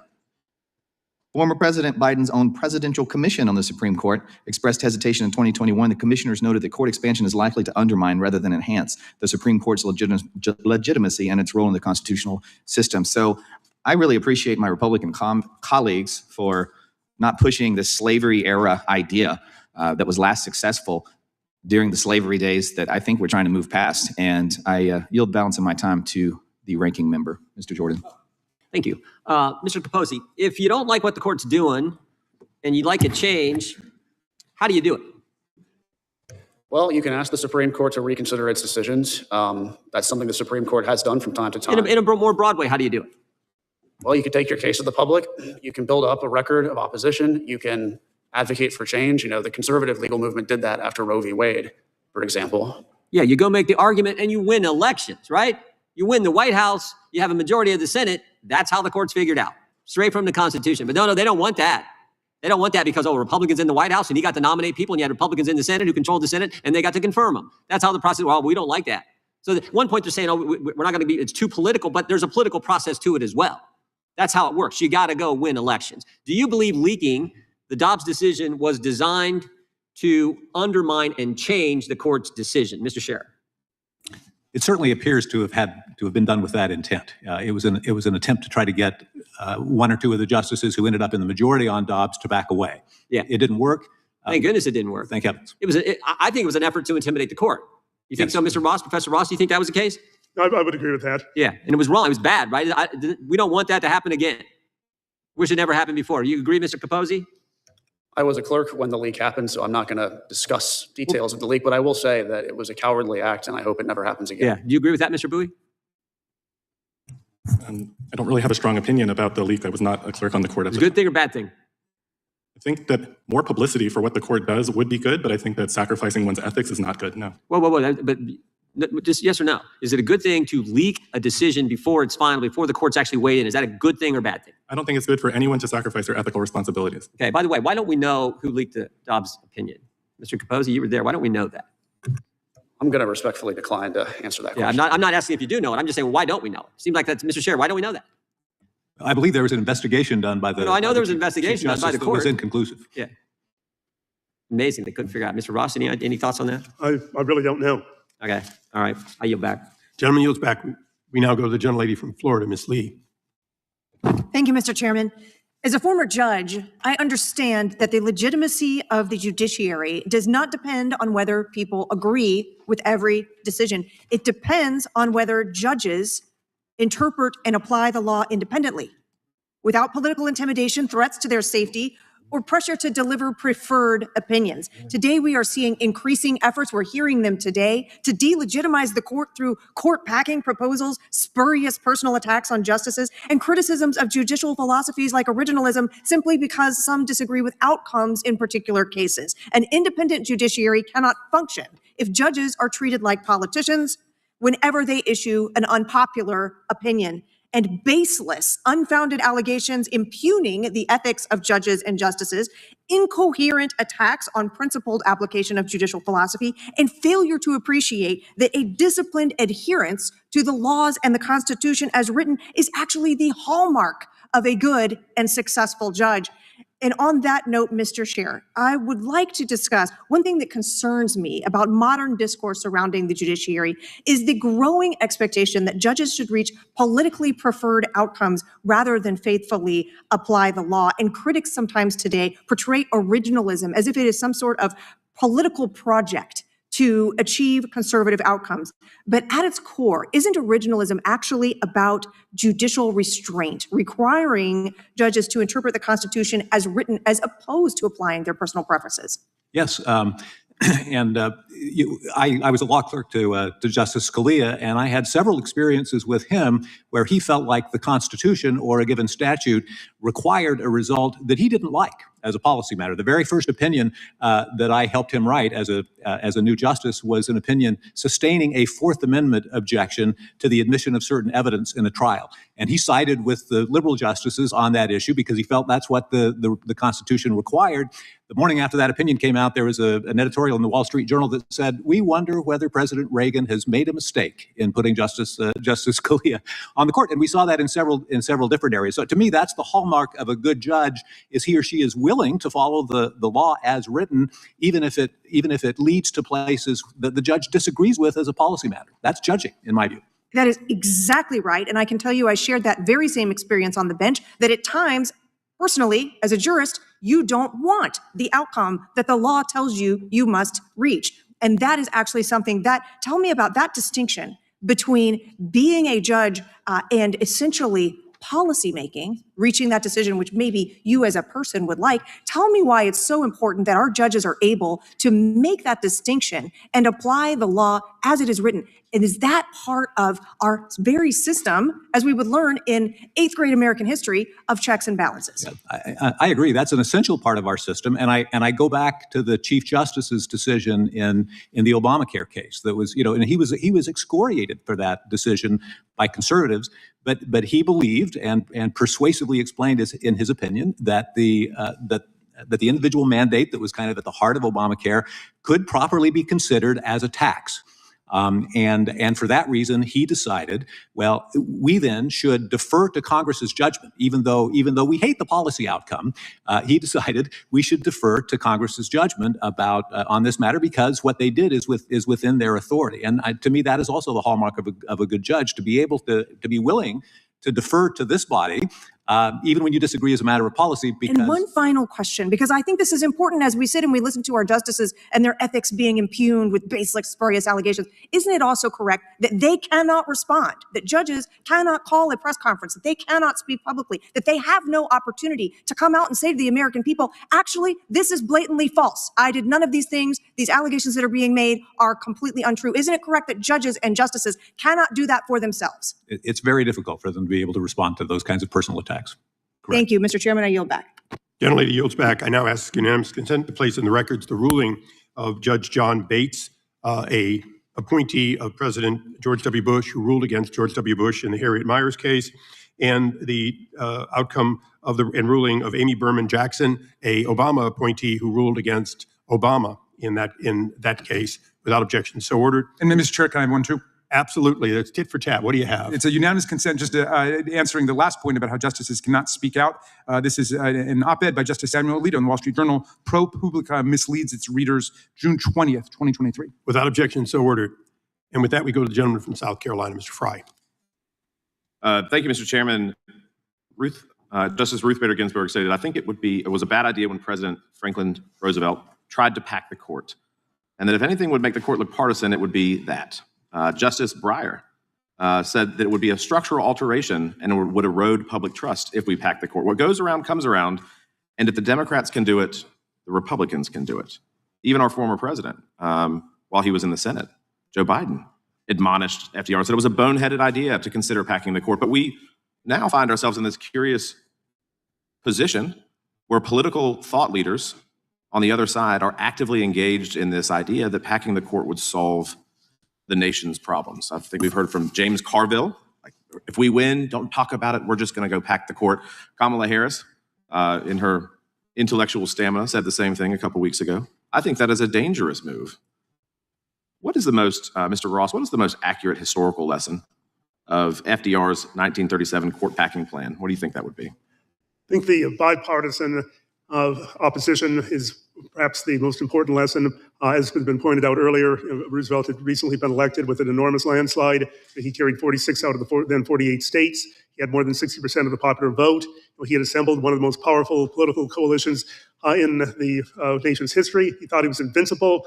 He thought that the court packing plan would naturally have to sail through Congress, which at that point was overwhelmingly Democratic. The Democrats won unprecedented majorities in the 1936 elections that reelected Roosevelt himself. And Roosevelt was stunned when his plan encountered immediate and significant opposition, which eventually sunk it. And the reason was that Americans of all persuasions recognized that this was an attack on the independence of the court itself. And if I could give an example, Gutzon Borglum, who was the Mount Rushmore sculptor, was a political progressive on everything except race. And he was outraged by the Supreme Court's recent decisions striking down New Deal regulatory legislation.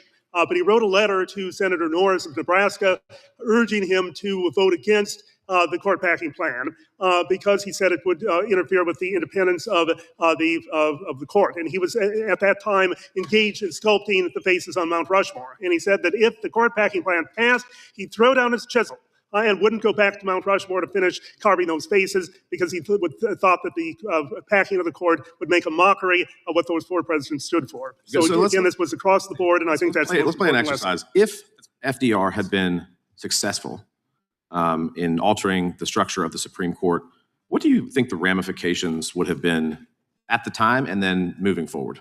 Well, the immediate ramifications wouldn't have been all that great because although Roosevelt lost the battle, he won the war because of deaths and resignations of justices during the next few years. So within a few years, Roosevelt had a court that was overwhelmingly supportive of his pro-regulatory legislation.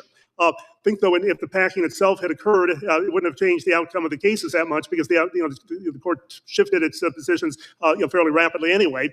But I think the long-term effect would have been the same effect that it would happen if it occurred today, which would be an erosion of judicial independence and a diminution of public respect for the court. And, of course, the prospect of ever-increasing numbers on the court, bigger and bigger court and subsequent contractions, right? I mean, we could have taken this, I guess, or Congress could have taken the same approach as Virginia, right? That they're trying to do is we don't agree with the opinion, so we're just going to sunset you all. Yeah. Right? Right.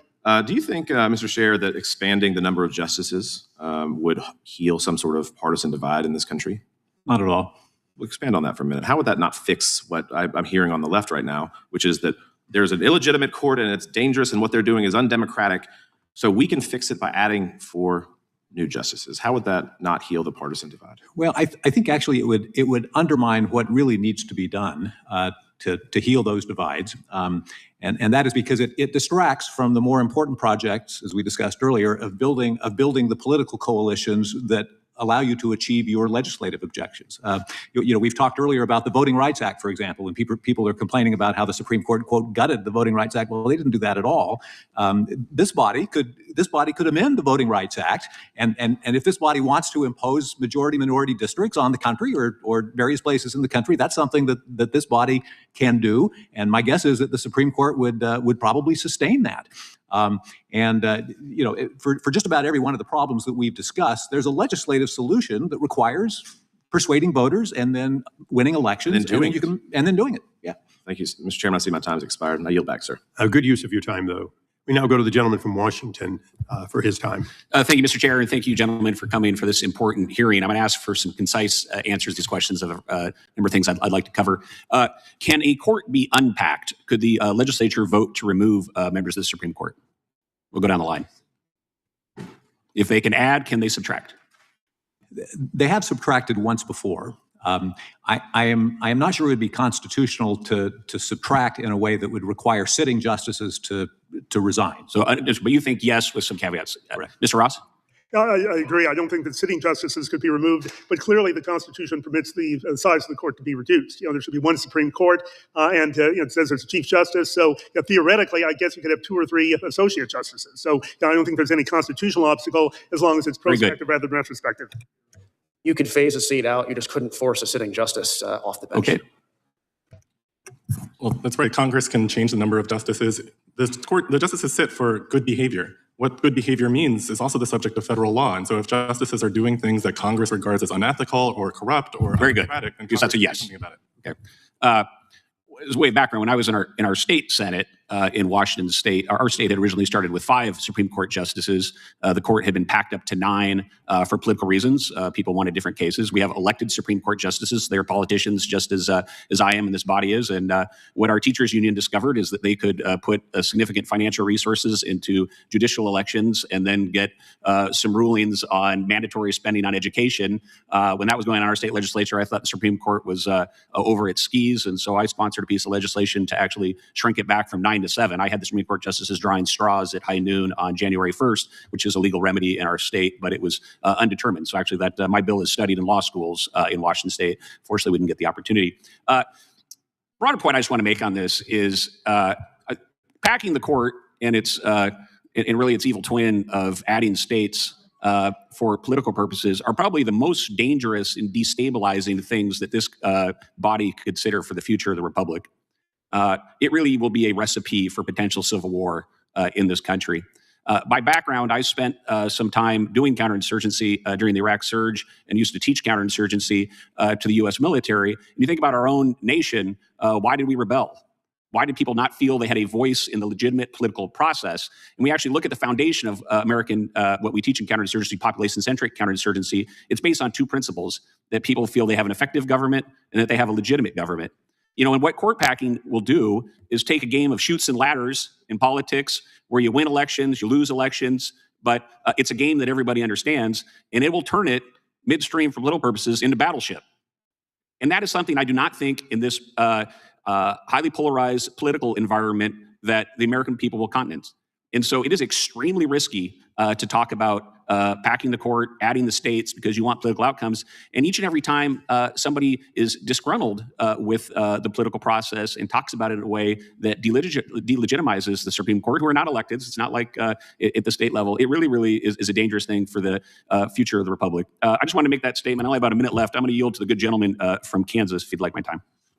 Thank you, my friend from Washington. And I would just say, the baseball metaphor, calling balls and strikes, as Justice Roberts famously said in his confirmation hearing, nobody here has actually talked about what this hearing, I believe, is supposed to be about, other than our witnesses. Nobody has defended the idea that we ought to expand the number of justices on the Supreme Court. We've had an airing of the grievances, just as you have people complaining about the umpire all the time, but nobody is defending the idea that I've heard that the remedy to the grievances is you have a 3-judge panel, metaphorically, of umpires behind home plate because more gets you a better outcome. There's been plenty of complaining from one party right now, including the minority leader of this House, sitting members of this House, the last presidential nominee of the other party, suggesting that court packing by expanding ought to be a remedy to be considered. That has never been a good idea. And I would simply ask our panelists, in whatever time the chairman allows them to respond, what is wrong with allowing the people of this country through the constitutional amendment process to decide whether that specific remedy ought to be allowed or taken off the table? What is wrong with that? Briefly, any responses? I don't think anything is wrong with that. That seems like a good idea to me. I don't think that the constitutional amendment process is necessarily the best way to handle this issue. I would support an amendment to fix the number of seats on the Supreme Court at 9. Justice Robert Jackson was asked this question, and his answer was, it is the responsibility of Congress to see that the court is an instrumentality in the maintenance of a just and constitutional government, and that it does not become an instrumentality for the defeat of constitutional government. He testified about that in 1937 when he was asked in a hearing like this one about whether court packing was an appropriate remedy. I thank all the gentlemen We now go to the gentleman from California for his questioning. Thank you, Mr. Chair. So court packing is of course, a really bad idea, mainly because it seeks to change our institutions for the purpose of short-term political gain by one side or another. And then, it's very short-sighted because when you change the institution, that has a lot of downstream consequences that you can't predict. And it makes just our overall system not really function when you don't have a stable institutional foundation for our political battles to play out. But we don't just see this with proposals to pack the court. We see it with this redistricting war that's going on, where in one state or another, a party has control of the legislature. So rather than trying to win congressional seats by persuading people that their party has the right views, they say let's move the lines around and give ourselves a structural advantage. I saw it all the time when I was in the state legislature in California. If they didn't have the votes in the committee, they just remove people from the committee or add people to the committee. We see it here when the House rules, if they aren't convenient in a given circumstance, the rules just get waived or suspended. And then on the other side of the coin, as the chairman mentioned, we had a bill, the Judges Act, that actually instituted some needed institutional changes by giving us more district court judges to hear claims when they have this huge backlog, so people actually get access to justice. And it had broad bipartisan support, but then suddenly it was vetoed because of the perceived short-term, political consequences. So I guess my question for our esteemed panel here, for anyone that would want to weigh in, is how do we more assure that that our institutions are insulated from the currents of short-term politics? So one thing that I'll say is I think it's helpful what the Supreme Court just did in the Calais decision. I think that's been mischaracterized quite a bit during the hearing today, but the Supreme Court said that it is a statutory interpretation case, but the court strongly suggested that the Constitution also requires this. You can't discriminate against individuals on the basis of race during redistricting.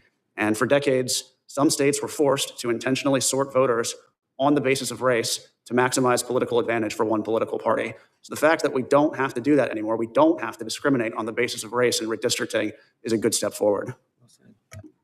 Professor Bowie? Yeah, I'd just like to say, you all on the panel are members of Congress. You took an oath to support the Constitution, and I trust your judgment that you can determine what counts as appropriate legislation for enforcing the Constitution. If you think the Voting Rights Act needs to be updated for our modern time, you can amend the Voting Rights Act. You can make it better. We did not elect a Supreme Court to do that job for you. We did not vote for justices to override your interpretation of what the Constitution means. We have never, as a country, been asked, should the Supreme Court have this role of putting itself above you all? I think it disrespects your oaths if the court takes your words that you have taken responsibility to enact into legislation and say, actually, you're wrong. But surely part of this, and maybe you're agreeing with me, that it's the fault of Congress for relinquishing its constitutional authority. Like if you look at, let's just take the last two presidents. We had a decision in the Biden administration, the Supreme Court struck down the student loan scheme. Of course, we just had the tariff decision with this president. Congress could have easily reclaimed its own authority on either count before the court stepped in. It just chose not to, right? So frankly, my job is not to tell you how to do yours. But that said, you do have the responsibility to interpret the Constitution, and I trust that you can do justice to that responsibility. When you think that the law needs to be updated, it is your job, not someone else's, and especially not someone who the American people have not chosen, to decide what does the Constitution mean, how do we give effect to its guarantees of freedom and equality, rather than letting someone who no one has chosen take that away from us. Yeah, I mean, there's clearly a very important role for the courts in our system in maintaining the Constitution, in defending the Constitution and upholding its principles. I think that Congress has, over time, relinquished more and more of its authority, both to administrative agencies and to the courts. And so maybe we're saying the same thing, but in different words. I think that there is a responsibility for Congress to reclaim some of that authority. And, in particular, we're the House, we're the people's house, closest to the people. I think that our system works better when more policymaking happens here and can take into account the views of folks all across the country. That's absolutely true. And one of the reasons why Congress is feeling so disabled is because there are past Supreme Court decisions that have taken away your ability to police the president, your ability to prevent corruption, your ability to ensure that Americans can vote. And so long as we continue to have this system in which you are not in charge of the laws that you pass, then it's difficult for the American people to, in an election, to determine for ourselves what kind of country we want to live under. Thanks very much. Yield back. Professor Ross, I'm recognizing myself now. Professor Ross, Congress does have, did I miss someone? Oh, you're right, okay. Appropriately, I go last because I have the least to say, but I learn the most from these. Professor Ross, briefly, Isn't one of Congress's authorities the right to limit what can be considered by the court? Isn't that already a power that we can use if we want essentially decisions of the Congress to stand? Yes, and so in many statutory interpretation cases, the Supreme Court has invited, indeed almost begged, Congress to offer a contrary interpretation. So the court can often only guess at what Congress intends, and so it doesn't say that it's having the last word. It's in statutory interpretation cases, it's saying that this is the way we interpret the Constitution, and if Congress disagrees, Congress is perfectly free to enact a statute that reaches a different conclusion. And just to follow up, in the Chevron decision, to a certain extent, the court just gave Congress back a tremendous amount of power that for years we didn't have. Yes. Thank you. Mr. Bowie, Professor Bowie, one quick question. I authored a bill, I put it in the record, to expand the court significantly, about 10% more district court judges. But it's phased them in over more than a decade so that no one Congress and certainly no one president would do that. Would you support this expansion of the court as vigorously if, in fact, there was a strong possibility that it would be balanced in its expansion? So sorry I haven't read this bill, but I will agree with the principle behind it that yes, to make the court less partisan would be a great thing to have your decisions take effect. Okay, so just for argument's sake, since none of these court packing bills originating from the House did that, they all gave immediately and gave it during a time in which the president of their party was in power. I would say in part of our closing that very clearly this is Congress trying to get an outcome for their president rather than trying to enhance the court. Would anyone doubt that, considering they didn't give that same consideration that Mr. Nadler and I did in our bipartisan bills to expand the court? Mr. Schaerr. I don't disagree with that, but I'm not very familiar with the bills you're talking about. Right now, we're still trying to get that expansion of the court phased in over time. I think you're talking about an expansion of the number of lower court judges. District right? court, yeah, to meet the caseload that many have opined about here. There's 179 or so appellate judges spread over 11 regular circuits and 2 special circuits. That comes out to be about 16-1 if you evened out the districts, if the First Circuit wasn't just 6 and so on. And that's not including 2 special circuits, it's 20-1 if you include those. When you look at that ratio, my question to each of you is, as people talk about expanding the high court, the court that must make a decision for it to be universally the law of the land, or to fail to take a case in order to make it essentially sustained or denied at a lower court, should we, in the future, when we're having this debate, consider those 179 judges that did not exist at the origination of our country and the earlier days of the court moving up and down? My personal view is that the only federal judges that are overworked in our system are district court judges. Congress should create more district court positions. The Congress should also consider expanding the number of staff. It doesn't make any sense to me that district court judges can hire fewer law clerks than Court of Appeals judges. They're the ones who need them more. I strongly agree with what Mr. Capozzi has said. Same here. As do I. Professor, have you looked at the caseload of the district versus the appellate and the role relative to the Supreme Court? Because we've talked extensively about the expansion, yes or no, of the court, but not about the total number of judges, the caseload, and what they do. No, I agree with the principle. And one of the things that Congress used to do is require Supreme Court justices to ride as district court judges, as circuit judges, in order to ease the caseload of trial courts. And that's one option available to Congress right now. If the Supreme Court is underworked, but district courts are overworked, then you can enact legislation to require the justices to spend their time as district judges. Or even serving on appellate. My time is expiring, but since there's no one else seeking, I'll take just another minute. I've been generous with both sides, I think. This has been a serious but partisan discussion, no question at all, but it's an important issue. I'm going to ask a question to each of you as scholars in your area. There was a lot of discussion about the vacancy of the courts and the filling of them. Should we, in fact, have a system that allows for there never to be a vacancy of the court? Meaning, we certainly could create a high court, but we could have a process where an appellate court, through some process, became the designate to fill a temporary or permanent vacancy, or even an alternate to the court that would step in when there was a vacancy. Is the idea that there should never be events like the ranking member talked about through a process that would ensure that we always have a full court? And Professor Bowie, I would opine to you that that would potentially even include the idea that that alternate would serve whenever a justice has to recuse themselves.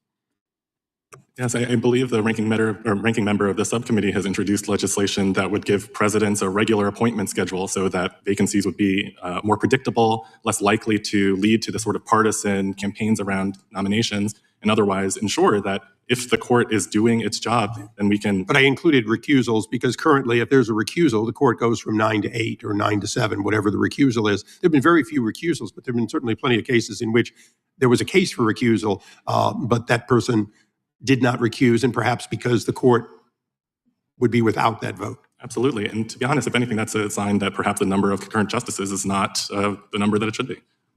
An individual recusal will have that kind of effect, and therefore there are no recusals. If anything, that's a sign that recusals need to be easier to do. So that right, but in any lower court, a recusal simply means that a different judge steps in. There's not a lack of... the 3-judge panel doesn't become a 2-judge panel if there's a recusal. Mr. Capozzi?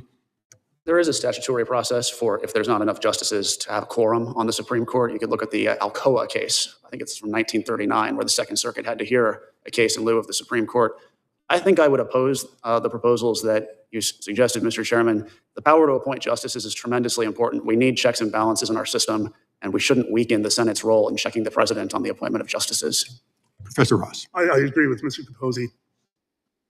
You get the closing opine because I'm well past my time. Well, I would say there's also not a great need for that kind of a process in the Supreme Court because it's not really a disaster if a single justice has to recuse, then the number of justices who are sitting on the case is 8 rather than 9. Generally, they're going to be able to decide the case without splitting 4-4. That happens once in a while, but not enough, I think, to make it the kind of problem that requires a solution. Mr. Chairman? The chair recognizes the chairman of the full committee. One quick question. I'm just curious what the panel thinks. Why don't we just add 4 justices now? If 13 circuits, we need to go to 9 to 13 as the ranking member of the full committee suggested at the start of the hearing. Why wouldn't we just add them now if we're going to add them? What do you think of that? We'll just maybe go down the line. The first rule of justice is what's good for the goose is good for the gander. I oppose doing that now, just as I would oppose doing it under a different president. No, that's where I'm at. Totally agree. But it seems to me if we're going to do it, and 13 is some important number that we got to get to based on the number of circuits, then we should, if we're going to do 4, do it now. Mr. Bowie, would you support doing that, doing 4? You said if Congress thinks it's the right thing to do, we should go for it. So if it's the right thing to do, can we go for it now? Well, I agree with the principle. It's in your prerogative. You have the prerogative to determine how the Supreme Court works. The court did not descend from on high in its current form in the palace across the street. It's your job to determine what kind of court. And you would have no problem with us doing it now? Look, I disagree with many of the policies that come out of Congress right now, but I really have faith in your ability to live up to your office. And I think that you have the authority to determine what kind of justice we want to see in this country. That's great. I think I know what Professor Ross and Mr. Schaer's answer is as well, which is where I'm at. But yeah, I would oppose any expansion of the court. Yeah, I'm there too. Okay. Thanks, guys. I yield back to the chairman. Thank you for the hearing. I want to thank all of our witnesses today. This concludes today's hearing. Pursuant to committee rules, all members will have 5 legislative days in which to submit written questions for the witnesses and additional materials for the record. And for all of you, what that means is within 5 days, additional questions will be forwarded. Would all of you agree within a short period of time so we can close the record that you would attempt to respond to them? Sure. All witnesses answered in the affirmative. So without objection, that is ordered. And without objection, we stand adjourned.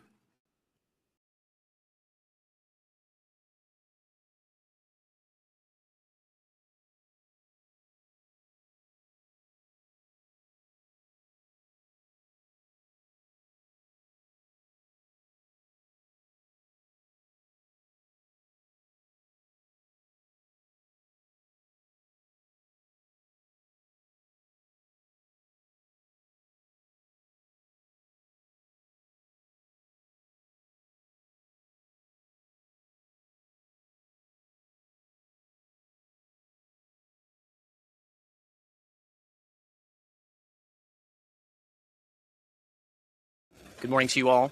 My name is Colin McDonald, Assistant Attorney General for the National Fraud Enforcement Division at the Department of Justice. I am joined today by a lineup of committed public servants who are devoted to protecting the financial security of America. Today, we are announcing criminal charges against 15 defendants in Minnesota for fraud schemes that targeted over $90 million in taxpayer dollars. Let me be clear up front about something. This is not the end of our work in Minnesota. This is not the end of the beginning of our work in Minnesota. This is the beginning of our work in Minnesota. The fraud here in Minnesota is shocking. Our cases today involve 7 different state-managed Medicaid programs that have been systematically pilfered by fraudsters who treated Minnesota-run programs as their personal piggy bank. One of the programs has been completely shut down because there's no money left. It's all gone. That was Minnesota's state-run Housing Stabilization Services Program, designed to help the homeless find and maintain housing. It was estimated in 2020 that it would cost only about $2.5 million a year to fund this program, but it ended up costing almost 50 times that much, over $104 million by 2024 due to fraud. And because of all the fraud, Minnesota had to shut the program down in 2025, and now these services no longer exist for these vulnerable homeless populations. The same trends exist for other Minnesota-run taxpayer-funded programs. An autism program that cost the taxpayer $600,000 just 6 years ago skyrocketed to over $400 million. And to be sure, that number is not driven by supply and demand. It is not driven by healthcare or charity. It is fraud. To tackle this crisis, and it is a crisis in Minnesota, earlier this year, the Department of Justice surged 11 strike force prosecutors from across the country to be here on the ground fighting the rampant fraud targeting our taxpayer-funded programs. And large numbers of agents from our partners at the FBI, HHS-OIG, HSI, IRSCI, and others joined our prosecutors to rapidly unmask fraudulent actors in Minnesota. These agents and prosecutors have been working around the clock to root out the criminals stealing taxpayer dollars, and I am proud of all they accomplished in such a short time. Their hard work made today possible. Make no mistake, today's charges are unprecedented. They include the highest loss amount ever charged in a Medicaid case in Minnesota and the largest autism fraud scheme ever charged by the Department of Justice. The common theme throughout these cases is fraudsters exploiting vulnerable programs and vulnerable people to enrich themselves, no matter the consequences to the programs or to the people. For example, one defendant is charged with defrauding the Integrated Community Supports Medicaid program. This program is designed to help individuals with disabilities live independently. One patient was supposed to be receiving 24-hour care through this program, but he was actually being serviced by a fraudster and received no services. This patient was later found dead. Meanwhile, the architect of this fraud scheme was billing Medicaid as if he was providing care to this patient. The defendant even submitted a claim of over $400 for services he never provided the day before this man died. In another example, 2 defendants have been charged for defrauding a program designed to offer medical services to those with autism spectrum disorder. As alleged, the defendants paid kickbacks to parents who brought their children to autism centers, diagnosed children with autism regardless of medical necessity, and billed for autism services that were never actually provided. In one final example, 2 defendants have been charged in an over $22 million fraud scheme involving the Individualized Home Supports Program. This program was meant to support disabled individuals who wanted to live in their own homes. Instead, these disabled individuals were used like lottery tickets by these defendants to generate millions of dollars, which these defendants used to expand their real estate holdings, purchase luxury vehicles, and splurge on expensive jewelry. We will not, full stop, tolerate this greed and deceit. We will not let fraudsters bankrupt Medicare and Medicaid the same way that they bankrupted the Housing Stabilization Services Program. As mentioned, this is just the beginning. With the support of President Trump, Vice President Vance, Acting Attorney General Blanche, Chairman Ferguson and the White House Anti-Fraud Task Force, Secretary Kennedy, Dr. Oz and his team, and the entire federal fraud-fighting apparatus, the Department of Justice will continue expanding our reach across the country to pursue all fraud, no matter how large, no matter how small, no matter how hard. Since April 1st, DOJ's Fraud Division has announced over 450 fraud enforcement actions nationwide, representing billions of taxpayer dollars. And this week already, we're delivering results coast to coast with a trial conviction in Brooklyn involving a $40 million drug distribution and fraud scheme, and a trial conviction in Los Angeles involving a $40 million Botox injection fraud scheme. To expand our reach, we are announcing today the expansion of the healthcare fraud Midwest Strike Force to Minnesota and the hiring of 15 additional prosecutors dedicated to combating Medicaid fraud nationwide. These additional resources will ensure that the DOJ's fraud division will be better equipped to stop fraud and hold criminals accountable. My message to the Minnesota community and to all of America is this. If you see something that seems too good to be true, tell us. In some areas, such as in the daycare prosecutions we announced today, a culture of fraud has taken root, where child care centers even offer kickbacks to parents to enroll their children.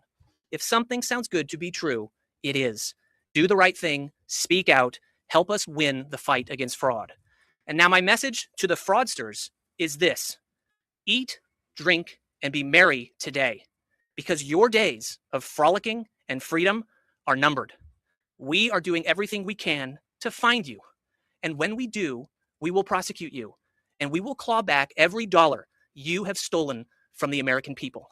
We will not rest until every fraudster knows that the cost of stealing from the American people is far higher than any scheme is worth.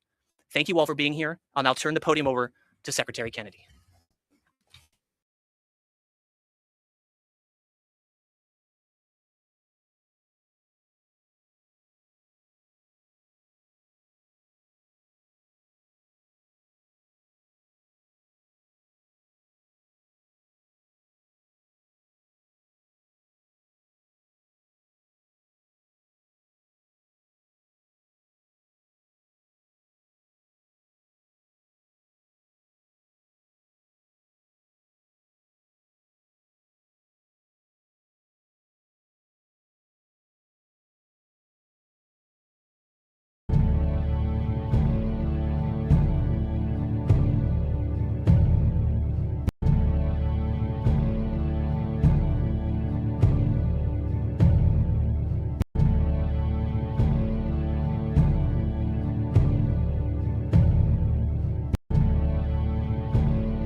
We are America Mission.